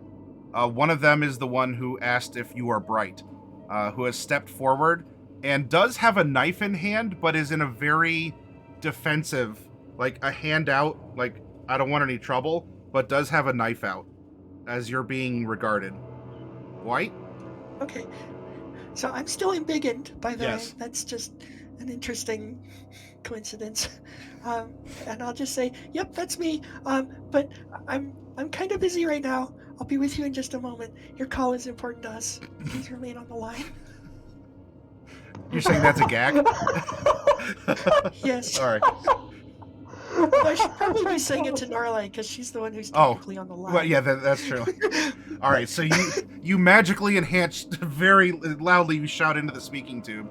Norallie, you are put on hold as apparently, and Norallie, you felt while you were talking, and you can speak some very like the more you speak, the less seems to get through. So you're having to keep your messages very direct and simple.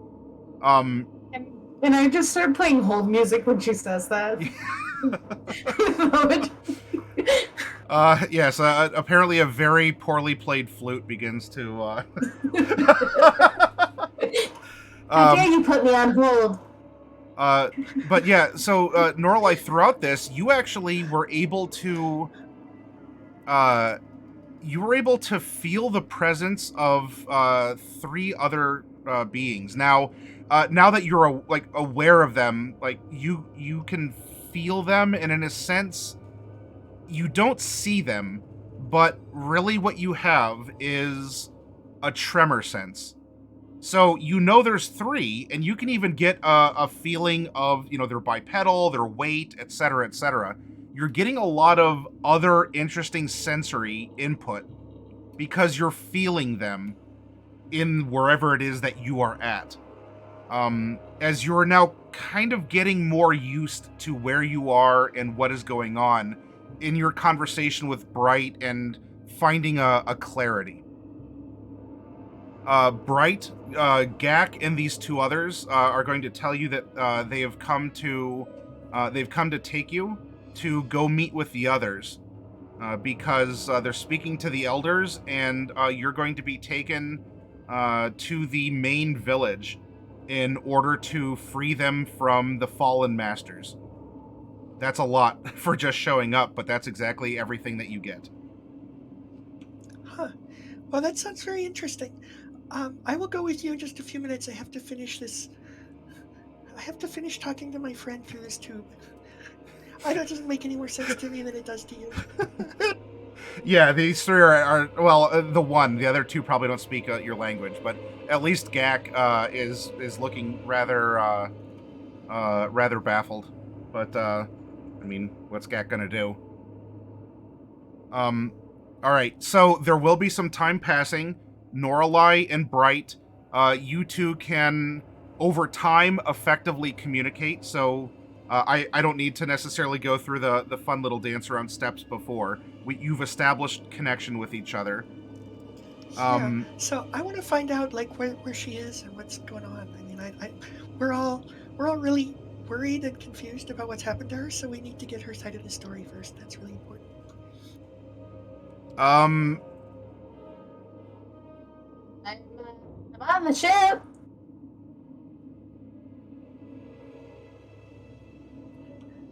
Can you be more specific?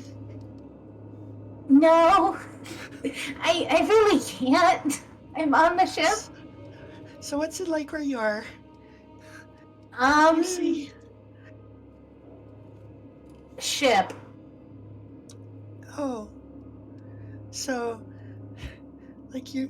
how does it compare to when you were in the tank for 1,000,000 years? It's just like that, except ship.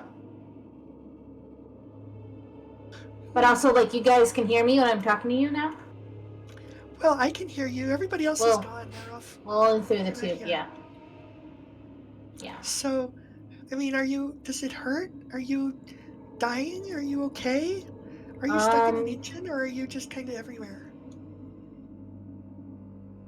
My leg's a little other than that, I'm fine. Are you Think. hungry?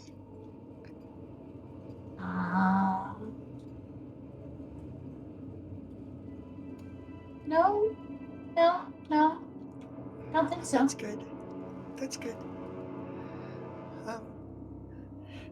I mean, I could try to put some cookies down the tube.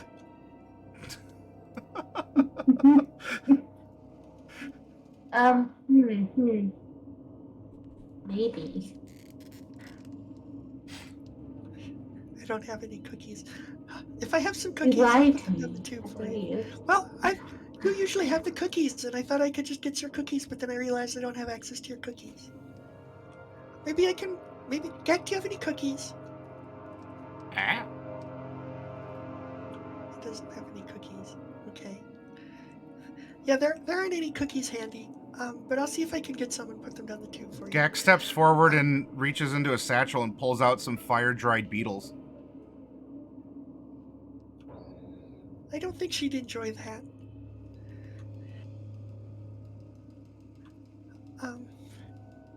But maybe Snowball would like them. Yeah, Snowball kind of like uncoils and slinks out from under your dress, surprising the goblins. And will go out and sort of patter up to Gak.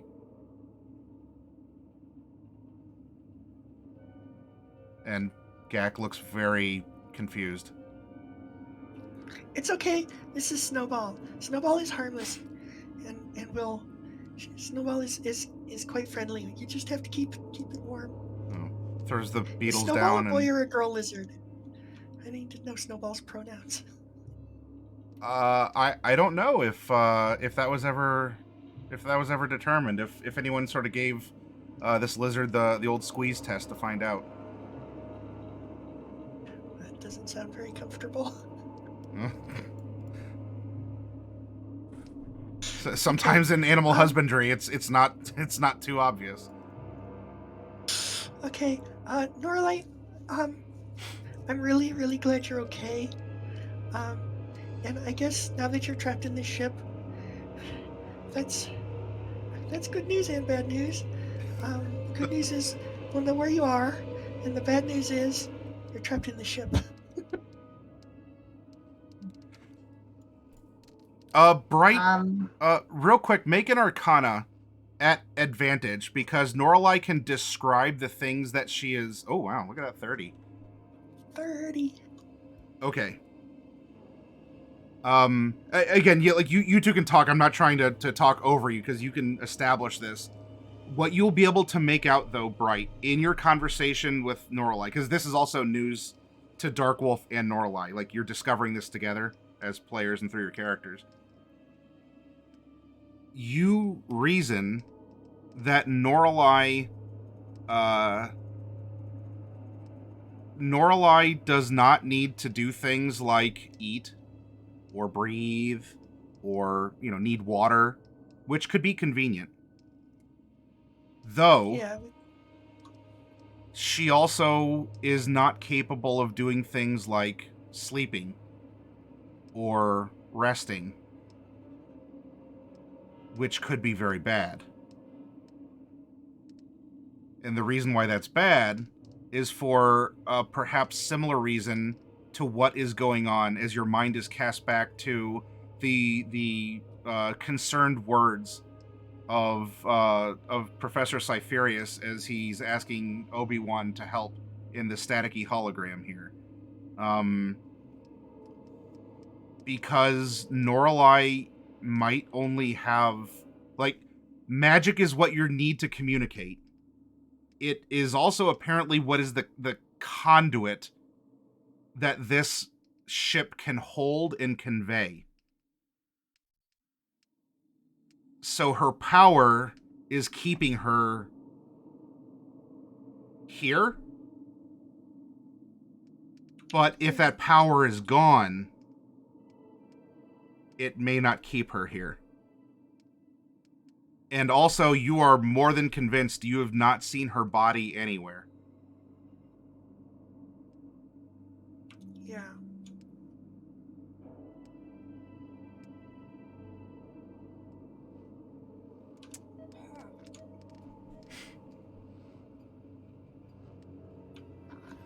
So, Norallie, I don't really know how your wild magic works. You and me both. Yeah. So how are you losing your charges or gaining them? Like, are you losing your spell powers or regaining them as you're trapped in the ship? I tried to use one spell.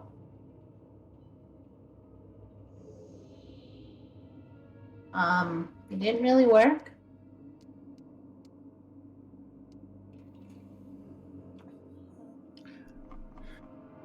But I mean, I how do don't you think feel? I'm. Do you feel like you're charging up, or do you feel like you're draining? I don't feel either, because I'm not trying anything much, I guess. Yeah. Well, I guess I'm just worried because we know what's happening to Seltur, right? She needs to consume things to keep herself alive now that she's part of the ship. And now that you're part of the ship, I mean, it's going to be different from you than it is for Seltur, because you're different from Seltur in every possible way. But um, there's going to be something similar. You're going to have to do something to stay alive as long as you're in the ship. And I don't know what it is. But I don't want you to just fade away. That'd be very sad.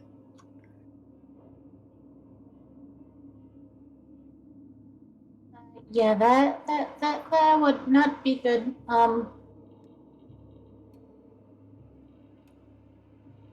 So maybe we should just find a way to get me out of the ship. Yeah. Yeah, that'd be good. Hey, so Because like I didn't want to be stuck in the ship. I was just trying to save everyone. yeah, I appreciate that. I mean, and I appreciate that. But you're in there now, and nobody knows And how to also get you like out. I've tried to save you guys like 2 days in a row and nearly died both days in a row. And I'm not really appreciating it. I'm sorry. I I mean, we're I really think we glad that you like did this a for break. us. But Why? unfortunately, You're shouting into the tube a lot. We need to go. yeah, exactly. So here's the thing, Norallie. I have to go with these goblins because that's they have the other ship, and we might need parts from that other ship to get this ship working, and that's probably a step on the path to getting you out of this ship. So I'm really glad you're okay, and I'm really sorry you got stuck in the ship while you were trying to save everyone. And I really appreciate that you did that. But also, I have to go with these gobos because otherwise we might not ever be able to get you out of there. Okay, could you maybe leave Peggy Sue and I can talk to Peggy Sue? Sure. And Do you want then Snowball? sometimes yeah, Snowball can stay too. Okay. If I need Peggy Sue, I might have to call her back, but I'll leave her with you for as long as I can. Okay. That'd be nice. Okay. And do what you can to keep Snowball warm. She really needs that. I guess Snowball's a girl. Sure. We haven't verified that, but we'll see. Maybe you could figure that out while we're gone. I already used my speak with the animals today. I'll have to wait till tomorrow. Okay. All right. Well, I'm really glad you're okay, and I'll be back just as quick as I can. Okay. Okay. Okay. So I'll go with Gak and the other gobos. All right. Bright, Gak, and the two other gobos take off. Norallie, hopefully a tomorrow and a replenishment will come. Though what Bright brought up versus how you feel makes that very much doubtable. And even after this conversation, there's just a weariness that is set in over you. It's been some time. Whether it's day or night, it's difficult for you to tell because you don't really have a way of knowing. You don't really see anything.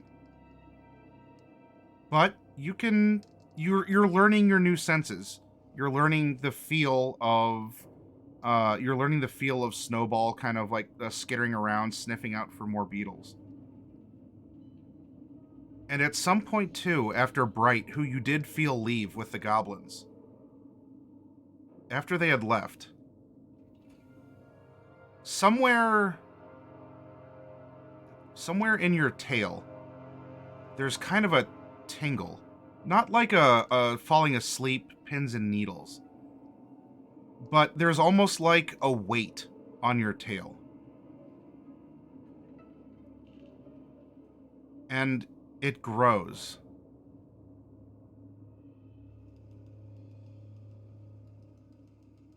And then...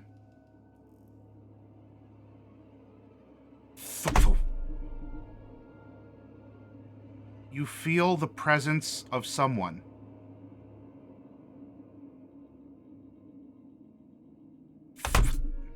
And someone else. Though this person might not be standing. There's some sort of shouting?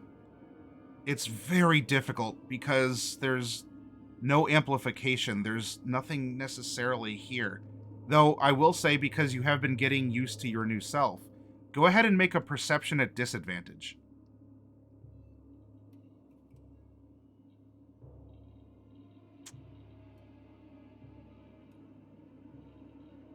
You're not quite sure what's being said. But you're more than certain that the voices carry a Shadowheart accent. As they just sort of rematerialized out of nowhere. Now, cutting back to the others, as our mental imagery pulls away, we see that towards the rear of the ship, where there is an altar to Weejas, as these APCs always have, a dwarf and a tiefling materialize. The tiefling, and honestly the dwarf too, look bloodied. They look really bad. And the dwarf shouts something. But the tiefling has stopped responding. The holy symbol it clutched rolling out of his dead hand. The dwarf looks down, grabs it, pockets it, and begins to walk through Norallie, in a sense. Meanwhile,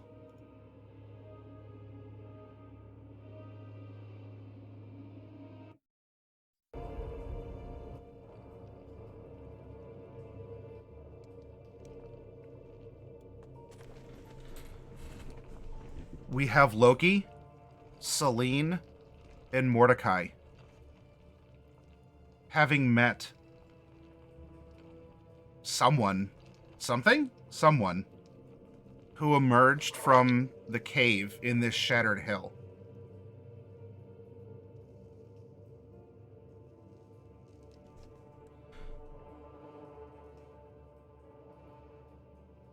Odd. Bordering on not repulsive, but there's just a foreignness to this creature's appearance.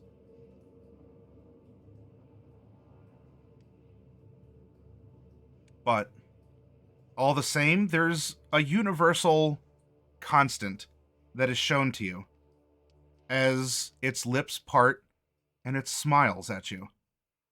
Teeth a brownish gray like the rocks of the hill. There's arguably even a little bit of moss between them.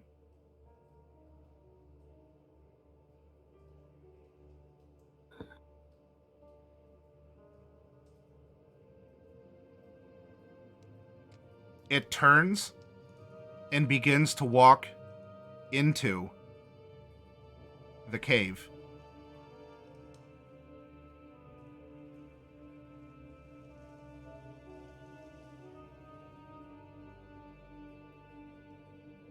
Wait, you didn't answer my question. And Mordecai's going to start chasing after. Okay. I can't leave him on his own. I'm gonna pull it. Loki. Awesome.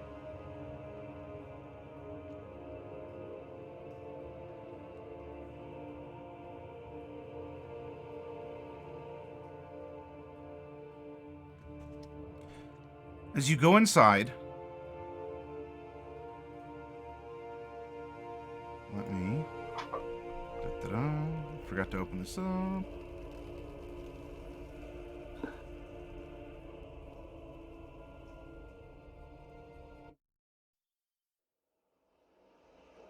As you're inside the cave, you see that you are surrounded by faces, by people.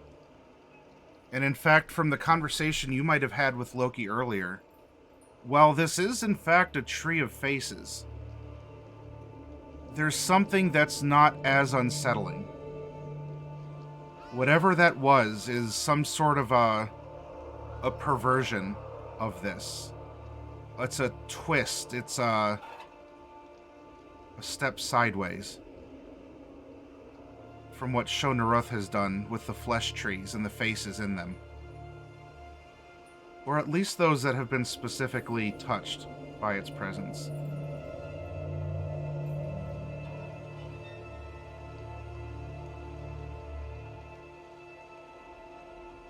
And you walk through caves that also remind you eerily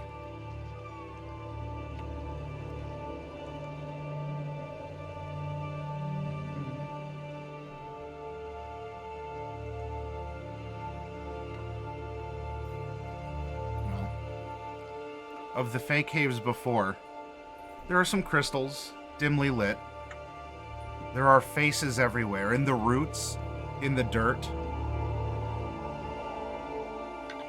Some have animalistic characteristics. Horns from the head, from a nose like a spike. Some have flat teeth, some have fangs. All manner of morphology is here. People, animals, they all have this same sort of stature, appearance, or slight takes on the same form.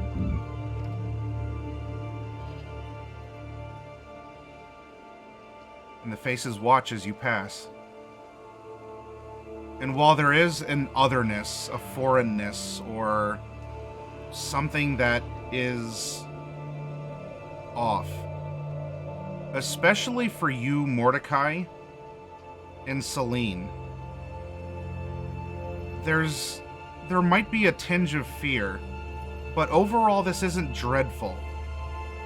There's almost a comfort or a serenity. There's a knowledge that you are among others, or a likeness. Celine, you can equate this more readily than Mordecai with how it would feel when you were in the ossuary. In the ossuary, you were surrounded by friends and family, by people who had lived before, who had gone before you in life. Though, in retrospect, perhaps that is itself a perversion of what you're feeling now. while you don't know these shapes or forms, while you see things with slitted eyes, or goat eyes, or 3 or more, things with horns and teeth and hooves, knees on the front or back, there's a serenity to this. You actually get the feeling of possibility, not of loss. You are filled with potential, not expenditure.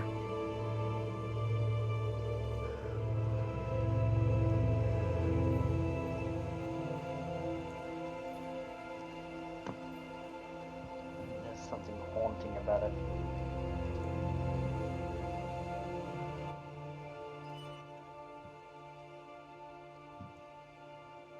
Something very haunting about it. Something haunting about potential. Yeah. But maybe that's okay.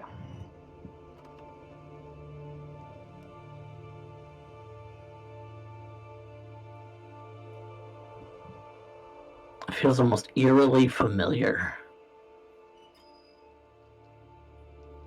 Very.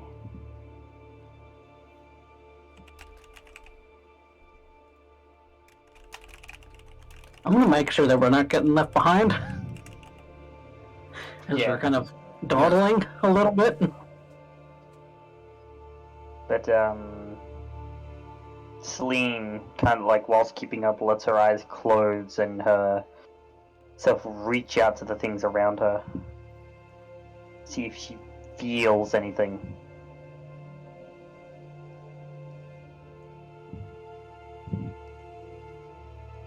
There's something that calls to her in this place. There's cool, damp earth. The smell and the feel of the water that's here. Even it's the smell of death, but it's not death as in just rotting or just necrotization itself, but of a process of like a compost of Yeah. things are just very vividly surrounding you and are present. You are here and present in this place. It actually might feel safe and secure. There are faces, but again, that initial fight or flight wouldn't last. At least I'm not going to invoke it lasting. Again, it's almost like you are among friends. Or you are among people that you've never met in your life, but there's an instant rapport or a comfort. There's solace amongst these people. Solace and serenity. Yeah. And Celine knows that feeling all too well.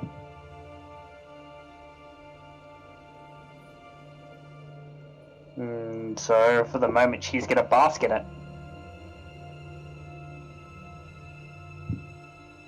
Walking through is not going to take a lot of time, or at least not necessarily measured. In here, it's just different. Not that your cares have passed. You can still very freely think about your friends, about what could be happening with Bright. You know, hopefully that Gak was able to get to her. You've not forgotten anything. But that just adrenaline beat, that rush, that moment by moment where every second is actually excruciating. Your life has not been put into that kind of a pain or a rush or a frantic expenditure of your energy. You are here in this moment. These things are happening. And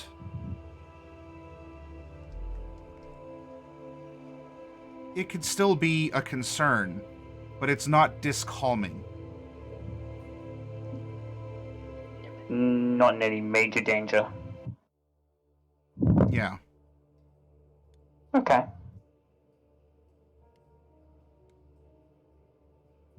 Okay.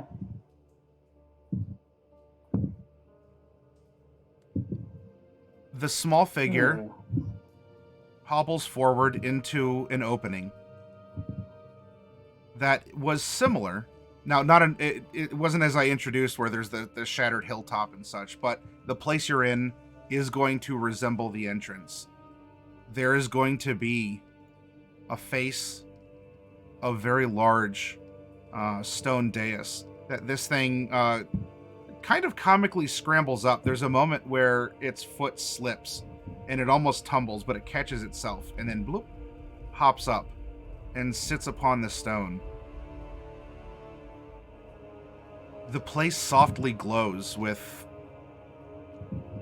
various plants and just resonates a kind of a peace. Wherever the wind is blowing the breeze through these tunnels, it's creating a harmony. It's a very peaceful song that is whistling through the vines and over the rocks.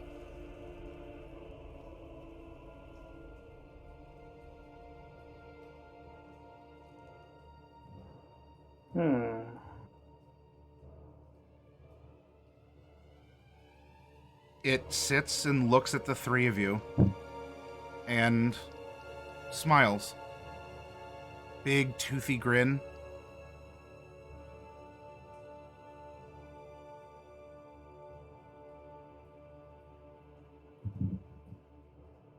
Who are you?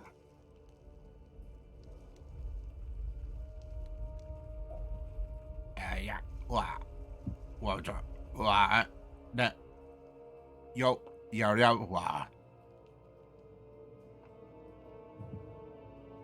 It's speaking, though you're not able to understand.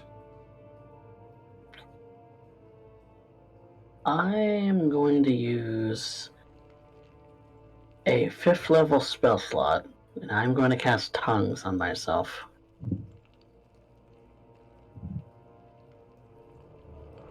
Because I do have that prepared today. Okay.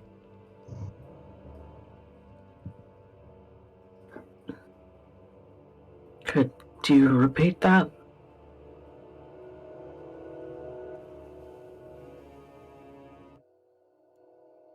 Yeah, sure.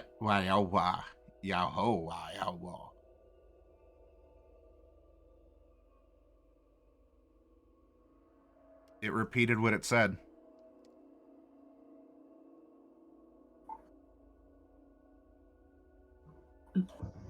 That was gibberish?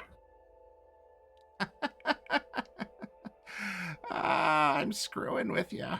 You understand the saying.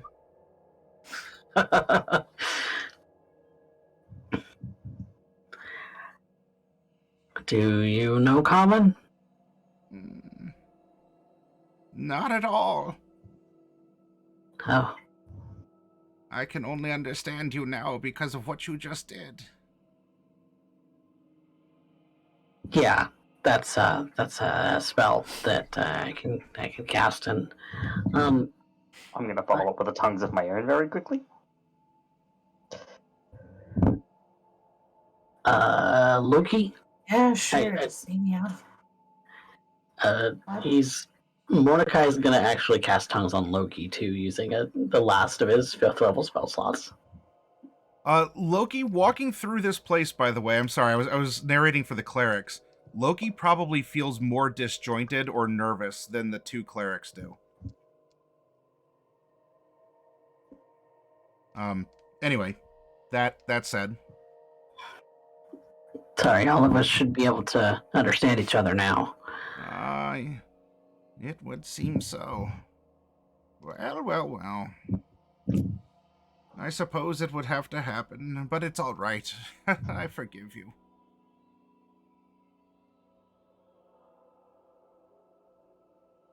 You're the elder. Yes, I am. How astute of you. Was it perhaps the wrinkles, the hobble? The fact that I'm really old? I mean, Sarcastic one, too. truth be told, all of the above.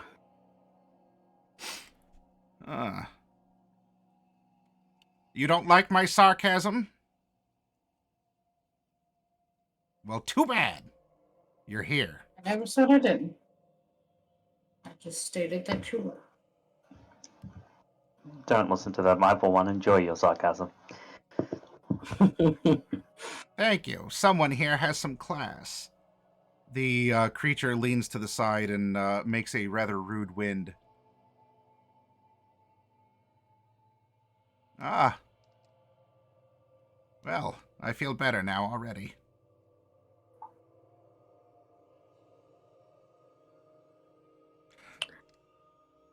So you're having a problem with shadow bar?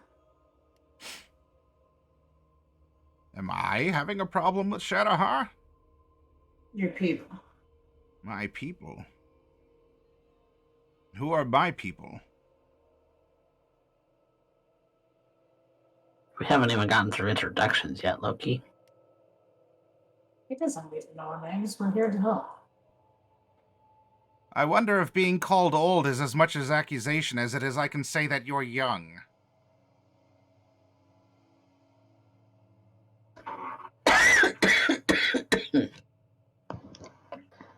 I mean, you're not wrong, but yes, I think introductions would be a good idea. Time is of the essence, and So why not well, skip them? because that that's would be rude. Exactly. Are Very you in a rude. rush? Sister's missing, so yes. I would say so. We are on the precipice of looking for a missing friend and attempting to save two others that are dying at this moment. How unfortunate. But it happens. But it does. But we would prefer it not to, at least yet. Well, of course. Only a fool wishes for death. All of you can, like, there definitely seems to be a undertone to that comment. Mordecai, Celine knows it all too well. Mordecai is trying to keep composed. He's never admitted it to anyone, but he has had thoughts of that before. So I'm going to see how composed he is. Sure. Charisma. Yeah, I'm just going to do that. Whoever wants to can insight check versus that. Celine definitely will.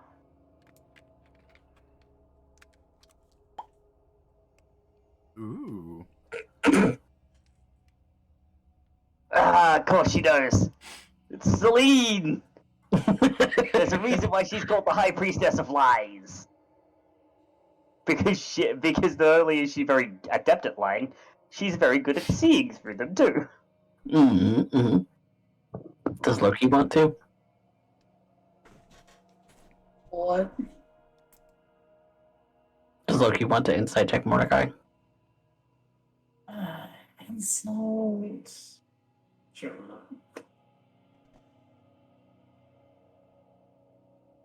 Celine only sees the faintest of twitches. Loki doesn't catch it.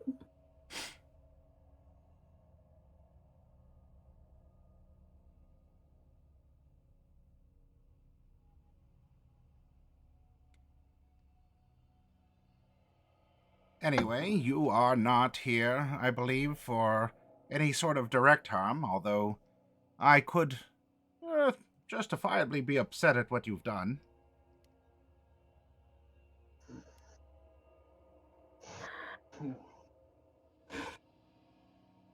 Yes. We certainly understand that the goblins are being subjected by those who landed here from Shadowhar.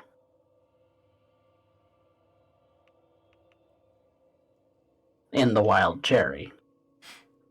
Ah, you're familiar. That was quite a thing that happened. Yes. Shattered that tree. Oh, what a shame. And of course, there's everything that happened from that night. There's a sickness that came down with that ship. Vampirism. Yes, vampirism. It's a symptom of the sickness. I believe it's something more, though.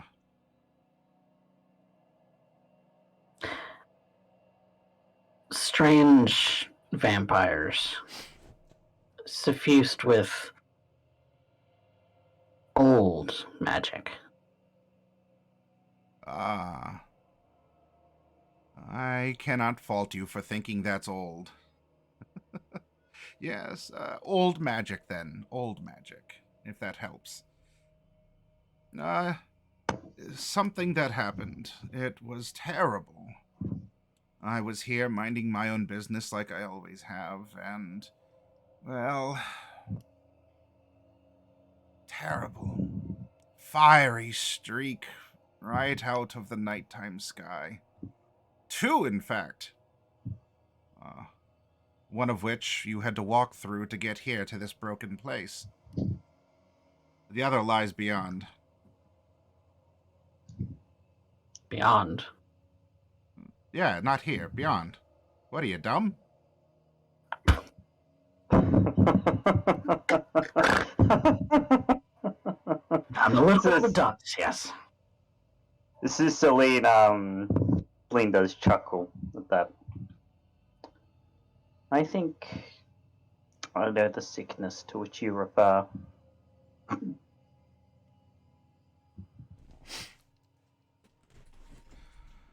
Magic.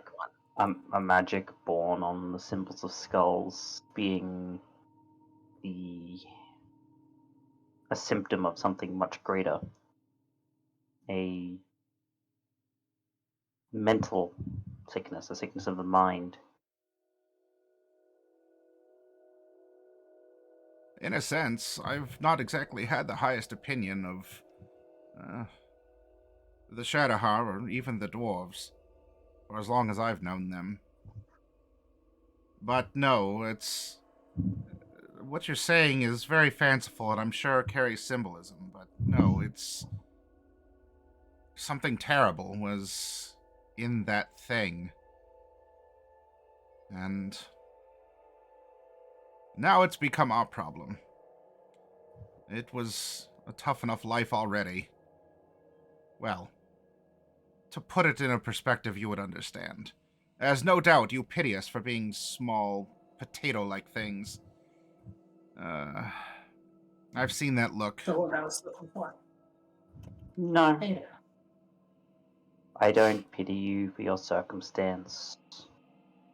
Or anything of the sort. That would be demeaning. Downright rude.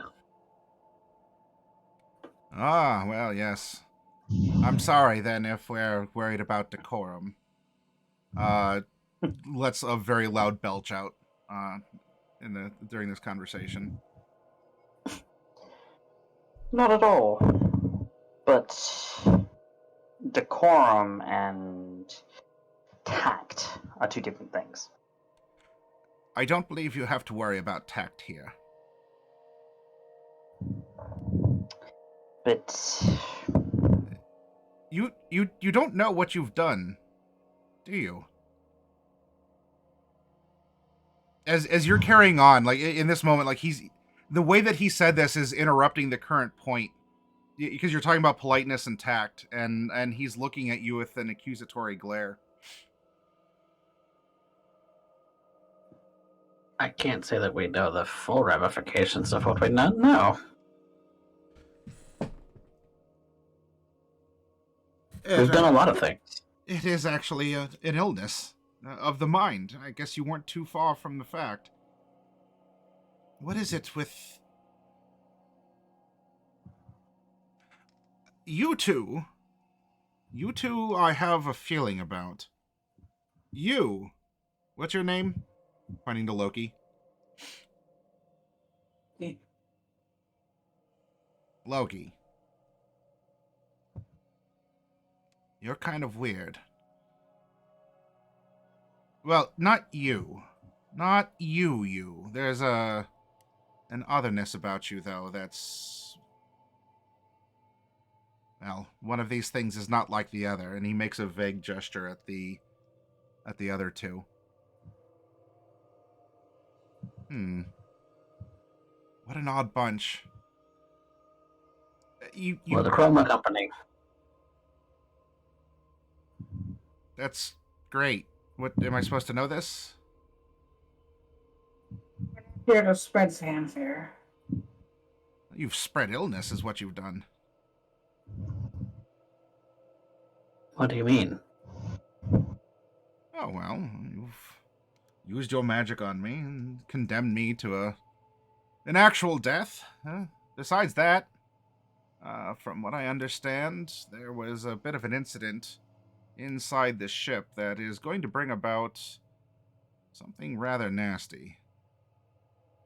That's why we're here, to prevent the ramifications. Ah, the ramifications of your actions. We were asked to intervene.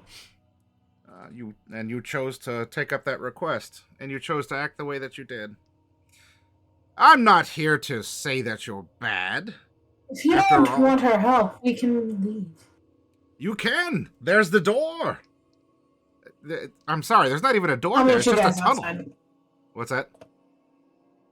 He said I'll meet you guys outside. Okay. He doesn't want to deal with it. Loki. You guys talk to the crazy goblin. Let him go. Goblin. You use their words, and yet you're not them, but you also are. You don't even know who we are. You're definitely not from around here. No. No, we are not. I'm from Mesomaska. Not even entirely sure where here is. Here is now. Where it is isn't so much a concern, but you are here. Isn't that what matters? That's a fair point. If you would like, I can tell you more, but you just have to ask the questions. You call us a goblin, I take offense? No follow-up. Well then. Well, no, you are quite right. I accuse you of damning my soul, and you just sort of pass it off as, Well, what? Damning your soul? Of course. You used your magic on me. Of course you have. I've done no such thing. How are we talking? I cast magic on myself. Ah. I wouldn't dream of doing something to someone else. And yet we're communicating. Of course. Yes. Yes. Because you can understand me, and I can understand you because I've done a thing to myself. Mm-hmm. And yet so you are unharmed. Your words. Yes, you are. Understanding them. And yet now I belong to her. That's how it works. To her? Would you be referring to a certain quote-unquote goddess of death? Because if so, then I have some good news. I am not as sensitive about that as the rather superstitious dwarves are. You can say her name here. If we invoke her name, she might be eavesdropping. I suppose. It's your call. But no, we are not followers of her. Not anymore. Nope. Following her is no necessity for the claim on what you are when you pass. We're working on changing that. Oh. Well, you should do that before you go around casting her magics. But the magic I cast isn't hers. I'm not so convinced. And this would be when Celine will actually pull out the holy symbol of the land. And Mordecai kind of shows his off too. What am I looking at? What are these? Are you here to trade?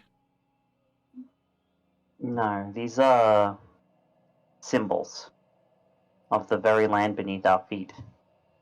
The lifeblood that pulses through it. Through every living thing. Of the cycles of life and death in their most natural form.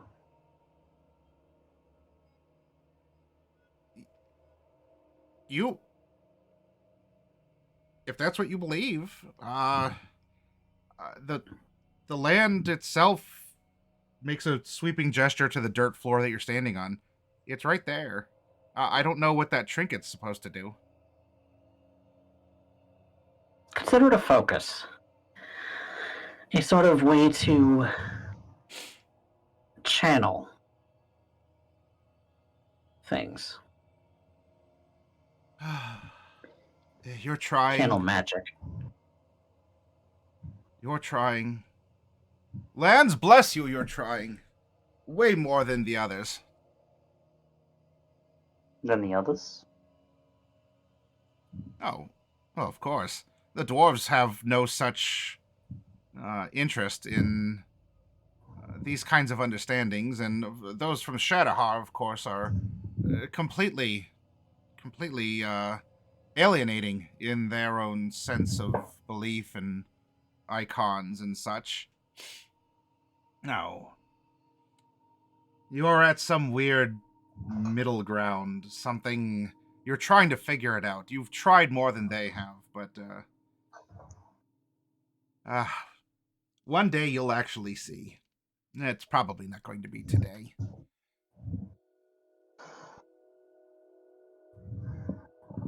And there's something you're attempting to get at. Oh, well. You've been directed to me that I can probably tell you some things. Gak sent you here for a reason. And besides perhaps making a mess of things inside that crashed ship. You're here for a reason, though. Because you don't just accidentally end up here from wherever you were. Whether that was Shadowhar or that Dwarven lands, what is it, El Artsua? Or where you said that you're from, some other silly place. We came traveling from El Artsua on an airship. Mm-hmm. The airship was careening, was going to crash. And the next thing I know, we're no longer in El Artsua. We're here. And the thing that I remember doing myself was reaching out to the land to help us. And she did. Oh, bless her. Well, congratulations, you're a pity case. So she brought you here. You're talking to me. I apparently can offer you something. Besides just, apparently a shocking encounter. I must not be at all what you expected.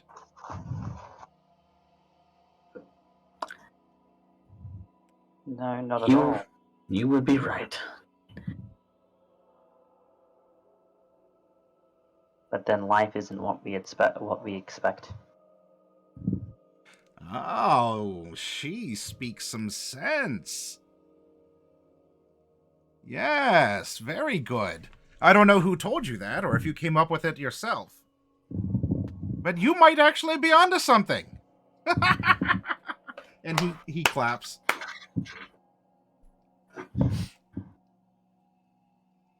Nothing is ever at all what we expect. I learned that the hard way. From in a few years ago, in my youth, from Ouijas, I expected a merciful goddess, and when I finally met her, I found a greedy despot.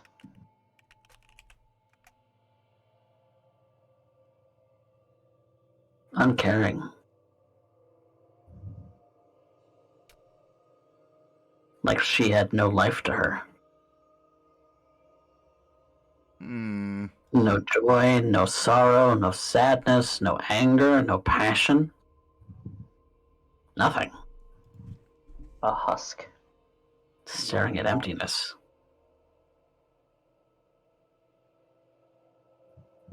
Why waste life on death when you can waste your life on life? Exactly. It isn't a waste if you're spending your life living. Not at all. What is Yeah. death? You could probably make an argument here or there that someone could have spent it better, but it's something we all could be accused of. It's quite an equalizing force if you think about it. Really frees you up if you think about things just a little bit differently. That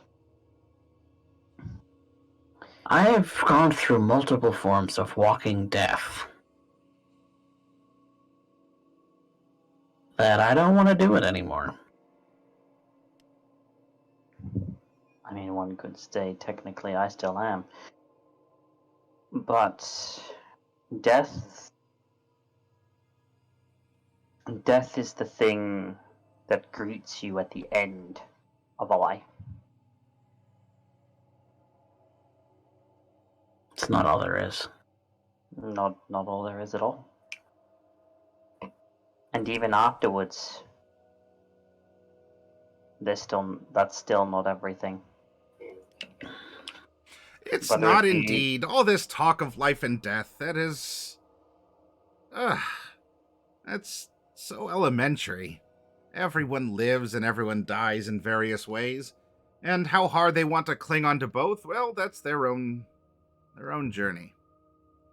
But I think what might actually have you stand out more, well, a couple issues, especially compared to that young man that stormed off down the tunnel, is that there's more than just life and death. And there's so many who are caught up in that. Oh, the Shadowhar. Oh, we just this, we just that. And even those who try to come and understand who we are, though through no fancy magics of your own, as infectious as they are. No. There's something more. I think something that could surpass both. Tell me, he leans forward.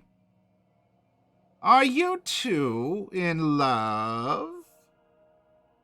It sounds half accusatory, but he has a grin on his face. Mordecai blushes and kind of shows off the ring on his finger and says, "We're actually married." Oh, I don't know what that piece of jewelry has to do with that, but I didn't ask if you were married. I asked if you were in love. Yes. Yes. Celine just speaks up. Well. That might actually end up being the key. You see, I suppose there's some very deep, very profound wisdom to be found in that statement. That love transcends the boundaries of life and death. In a way, I've kind of find it my artistic muse.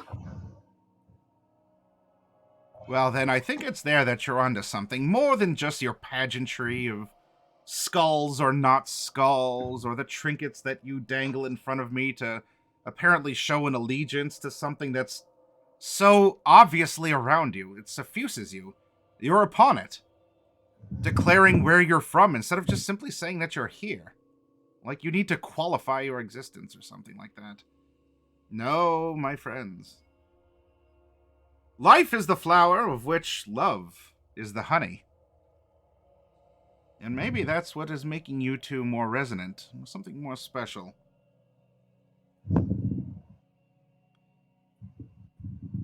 But I don't think you're here to talk to an old doppel like me. I think you're here because people have seen more in you, or are putting their hopes in you for some reason. You were told to come and talk to me because apparently I'm full of wisdom, or I don't know. I think that I have a pile of shit over there that's bigger than what that notion is. Well, Gak seems to think that we could assist you and the people of this place in ridding the place of the vampirism at the very least. But she's reached out to us for a similar reason too. There's a parasite. I suppose devouring the world from the inside out came from who knows where out in the middle of the night sky. Beyond the stars. Yes, well, you're correct that there are in fact two of them. I don't know where the one is, wherever it is that you're indicating. The other pair is in a site located not too far from this place.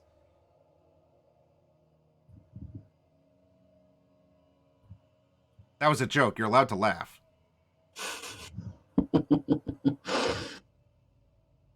Well, we're here to assist. What passes in for any humor way. where you're from? The macabre.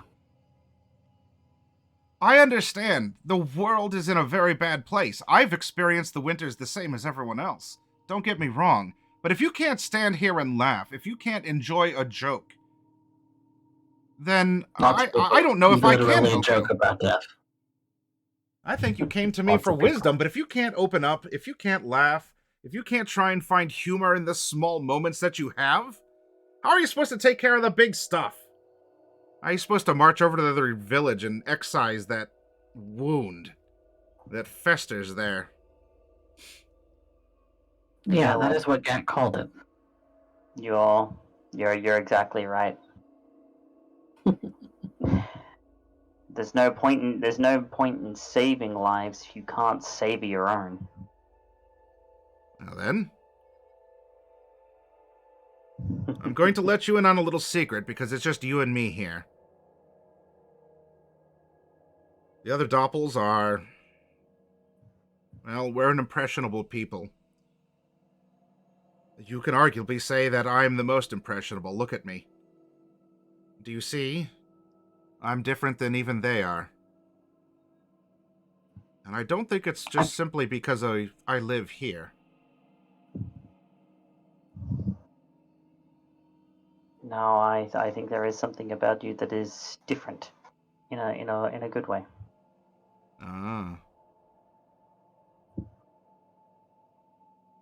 We are a people who've been around a very long time.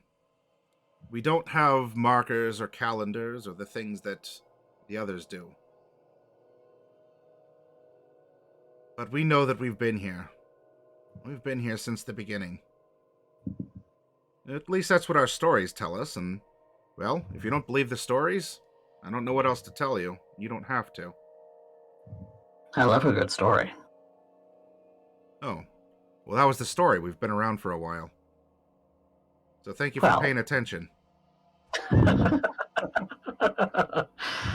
Now, if you had more time, he emphasizes, I suppose I could tell it to you proper.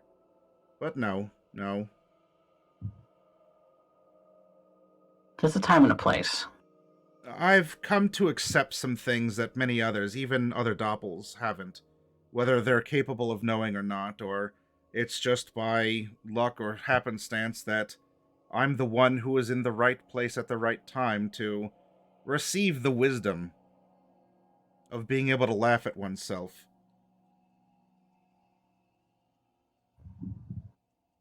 But this is something that has caught us up. We've always been subject to the whims of others, even to nature itself. Look at me. Do you see how I look? Do you see how the others look? Have you noticed those with 5 fingers instead of 4? Or perhaps those, like, there was one that I understood was taken years ago. Taken in by the dwarves of all people. Bogans, they call us. Why is that?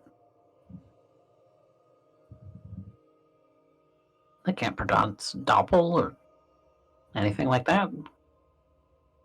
Why is what? Why do they call you bogans? That's what they call us. Probably because that's what they call the little things they peck out of their nose. I thought that was boogers. We're probably called that too. It's because they find their own way of quantifying what it is that they see without any regard for the way that they see themselves. Based on their own perception, and there's no thought given to how the other side might actually feel. So I can see what you mean when you said their words, because you're right. They're their words, not yours. You call yourselves doppels, not goblins or bogans or anything else. And I think something to be kept in mind and to be prescient of, that the way that one should be open to the way that something that isn't them sees themselves, rather than predetermining some kind of judgment.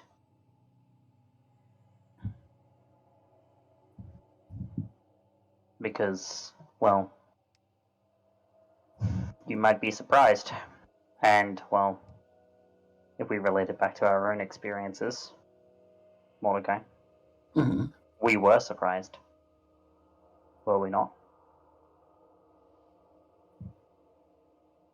Well, let the surprises happen. Variety is the spice in your lives, such as you have them. It's true. If someone wants to call me something, that doesn't necessarily change who I am, despite the fact of what I am. No, exactly right. They can call me whatever they want. I know who I am and where I am.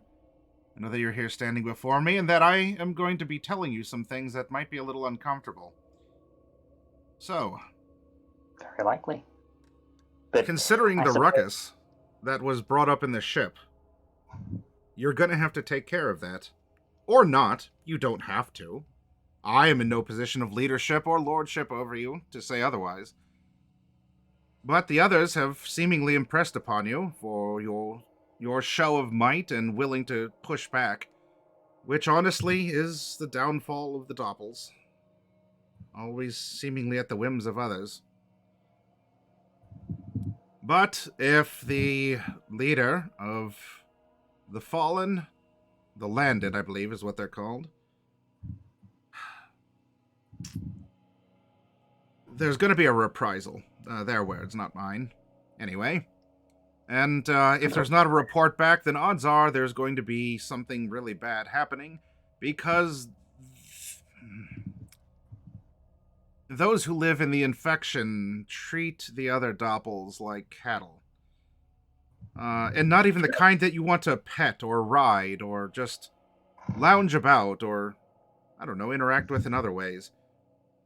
They eat them. They impress upon them. They use them. Everything is about a purpose. Everything is about taking. Not content to let anyone be. I've had to hide myself away as best as I can to try and avoid the brunt of it. And in so doing, I'm probably a very bad person. Because I chose what I chose. That could have been at the expense of others. But that's a peace I have to make with, and nothing that you could absolve me of. Anyway. What's going to happen is you're going to have to go and stop that from happening. If you care about these people, I don't know. Maybe you don't. Maybe you just see them all as little backwards potatoes and wobbling around on their feet, and they'll get what they have coming to them. Or you actually find some care or compassion, even as a pitiful pet, let alone as something that is capable of thinking and acting on its own. However you do, the threat remains. That's the beauty of practicality, my friends. You'll find your way to do it or not. But I can tell you, I can assure you, that there will be a reprisal for what's happened. And from what I understand, even further beyond, with the dwarven town that was, well, meant to have something happen, and it would seem that perhaps not the best result had come about from it. A further fuel to the fire, I believe. All the same, you're here. You probably shouldn't be here. You need to be elsewhere. Else why would you be here if not to go on to there? That makes sense. Wait, that did make sense, right? Yes. Yes, it did. Ah.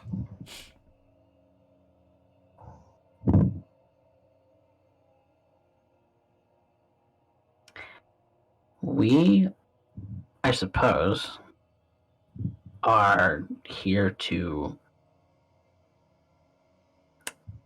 steady ourselves against the consequences. Of what? And of the lieutenant not reporting in.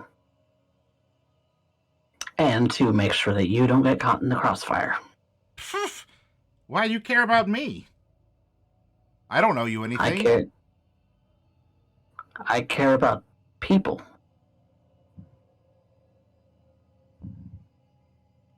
I care about a lot of things. I care about people. I care about what happens to our world. What's happening, miles and miles beneath the surface, wherever Shonaruth is. I care about what happens to this world, because if something happens to this world, none of us are going to exist.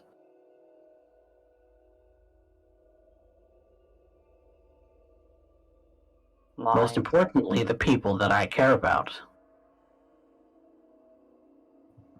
All I'm getting is a bunch of wind. I get enough of that. I pass enough of it myself. You could say all this, but what are you doing? Aha! What are you doing about it? I suppose we should get on that.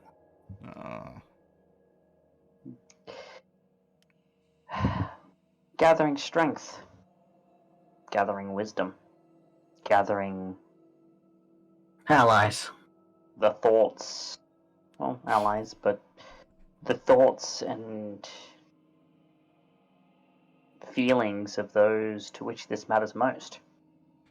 Because... go ahead, finish. In the end, whether you're directly involved or not, it's a fight that concerns every living thing and dead thing on this planet. If there is failure, then life, death, love, the flower will be cut off before it starts. And that is something most egregious.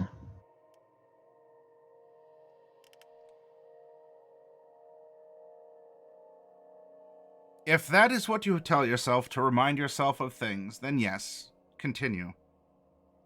Tell yourself that, and not just tell yourself, but I truly hope that you get to act upon it. I'll tell you that there's really not much else that you could do that would be worse than what the doppels are already facing. I will say that if you are able to be successful and rid them of this infection, they'll be very happy. And I have a feeling that you might enjoy a lot of very happy doppels. I think she would too. I would say so. And in that, we shouldn't tarry. We have work to do. Then, if I can summarize what has come up here.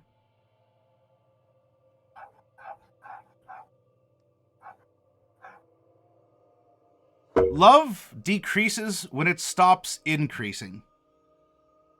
And so I wonder if what you do is able to increase more love in this world. Between each other. Perhaps even try to calm the heart of that young man. And of course, there's so many others out there that need it. So if you fight, if you take responsibility for your actions, or you do some, I couldn't even fathom, something else, maybe you should do it with that in mind, to increase the love in the world, the honey of life. Exactly. And see what happens. You might be surprised.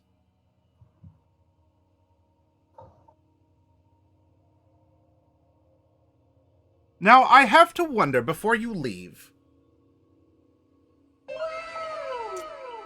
do you feel enlightened at all? Do you feel like I've imparted some grand wisdom upon you? That I've taught you something of the ages? I think it's more that you've reminded me, personally, why I'm a bard. Are you now? Oh, a storyteller. Or a... a song Musical. singer? An instrumentalist, perhaps? Song singer. Have been known to, sing a note or two. Or perhaps a rampant farmer who sows his seed across the land.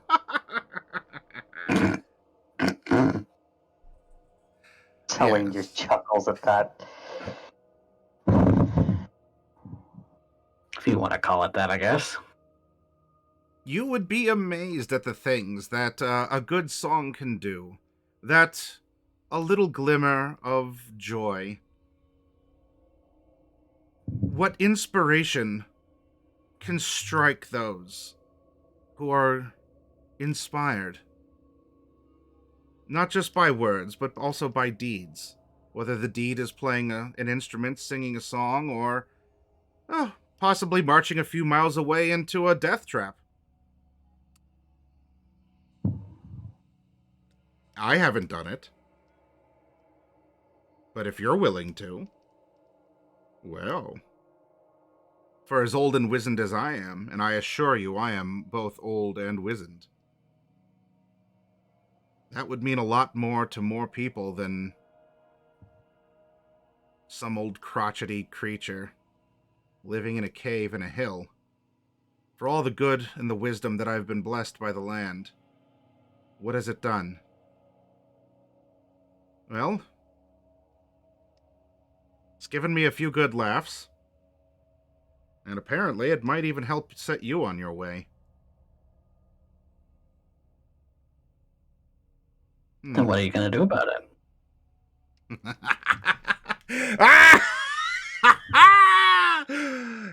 You do have a sense of humor. There you go. The fire. The vim and the vigor. What will I do? Well, I will do what I can here. Because I am not able to go too much farther from this place. An excuse, you're welcome to say. I can only tell you that for my own reasons, I'm bound to this place. But I will do what I can from here. I will make sure that you know my appreciation. Not just for risking your lives, which you are doing. I can't even tell you the horrors that live in that place. Although live would probably be the wrong word. Unlive. They exist as a testament to things taken naturally. But I will do And what on I the can whole- here. And it may not be obvious, nor has it been. But if you can rid the doppels of this, you will see what I can do. Because for now, I can't do more than I have.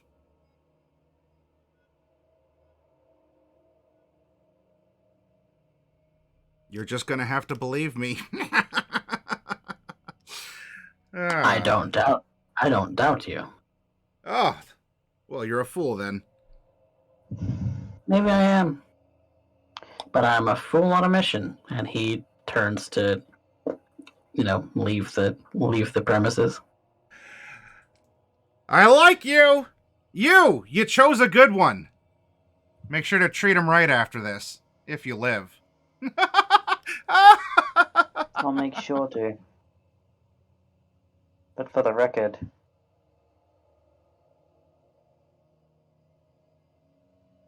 I doubt what you can do because I haven't seen it. I don't doubt that you'll come to a decision that'll be to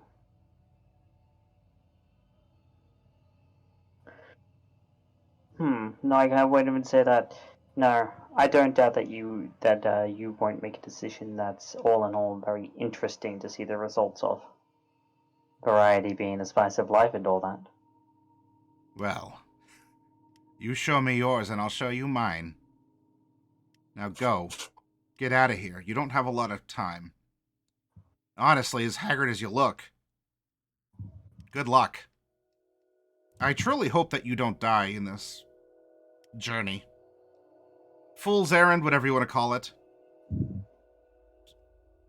Me too. And she'll give a bow and out she'll head.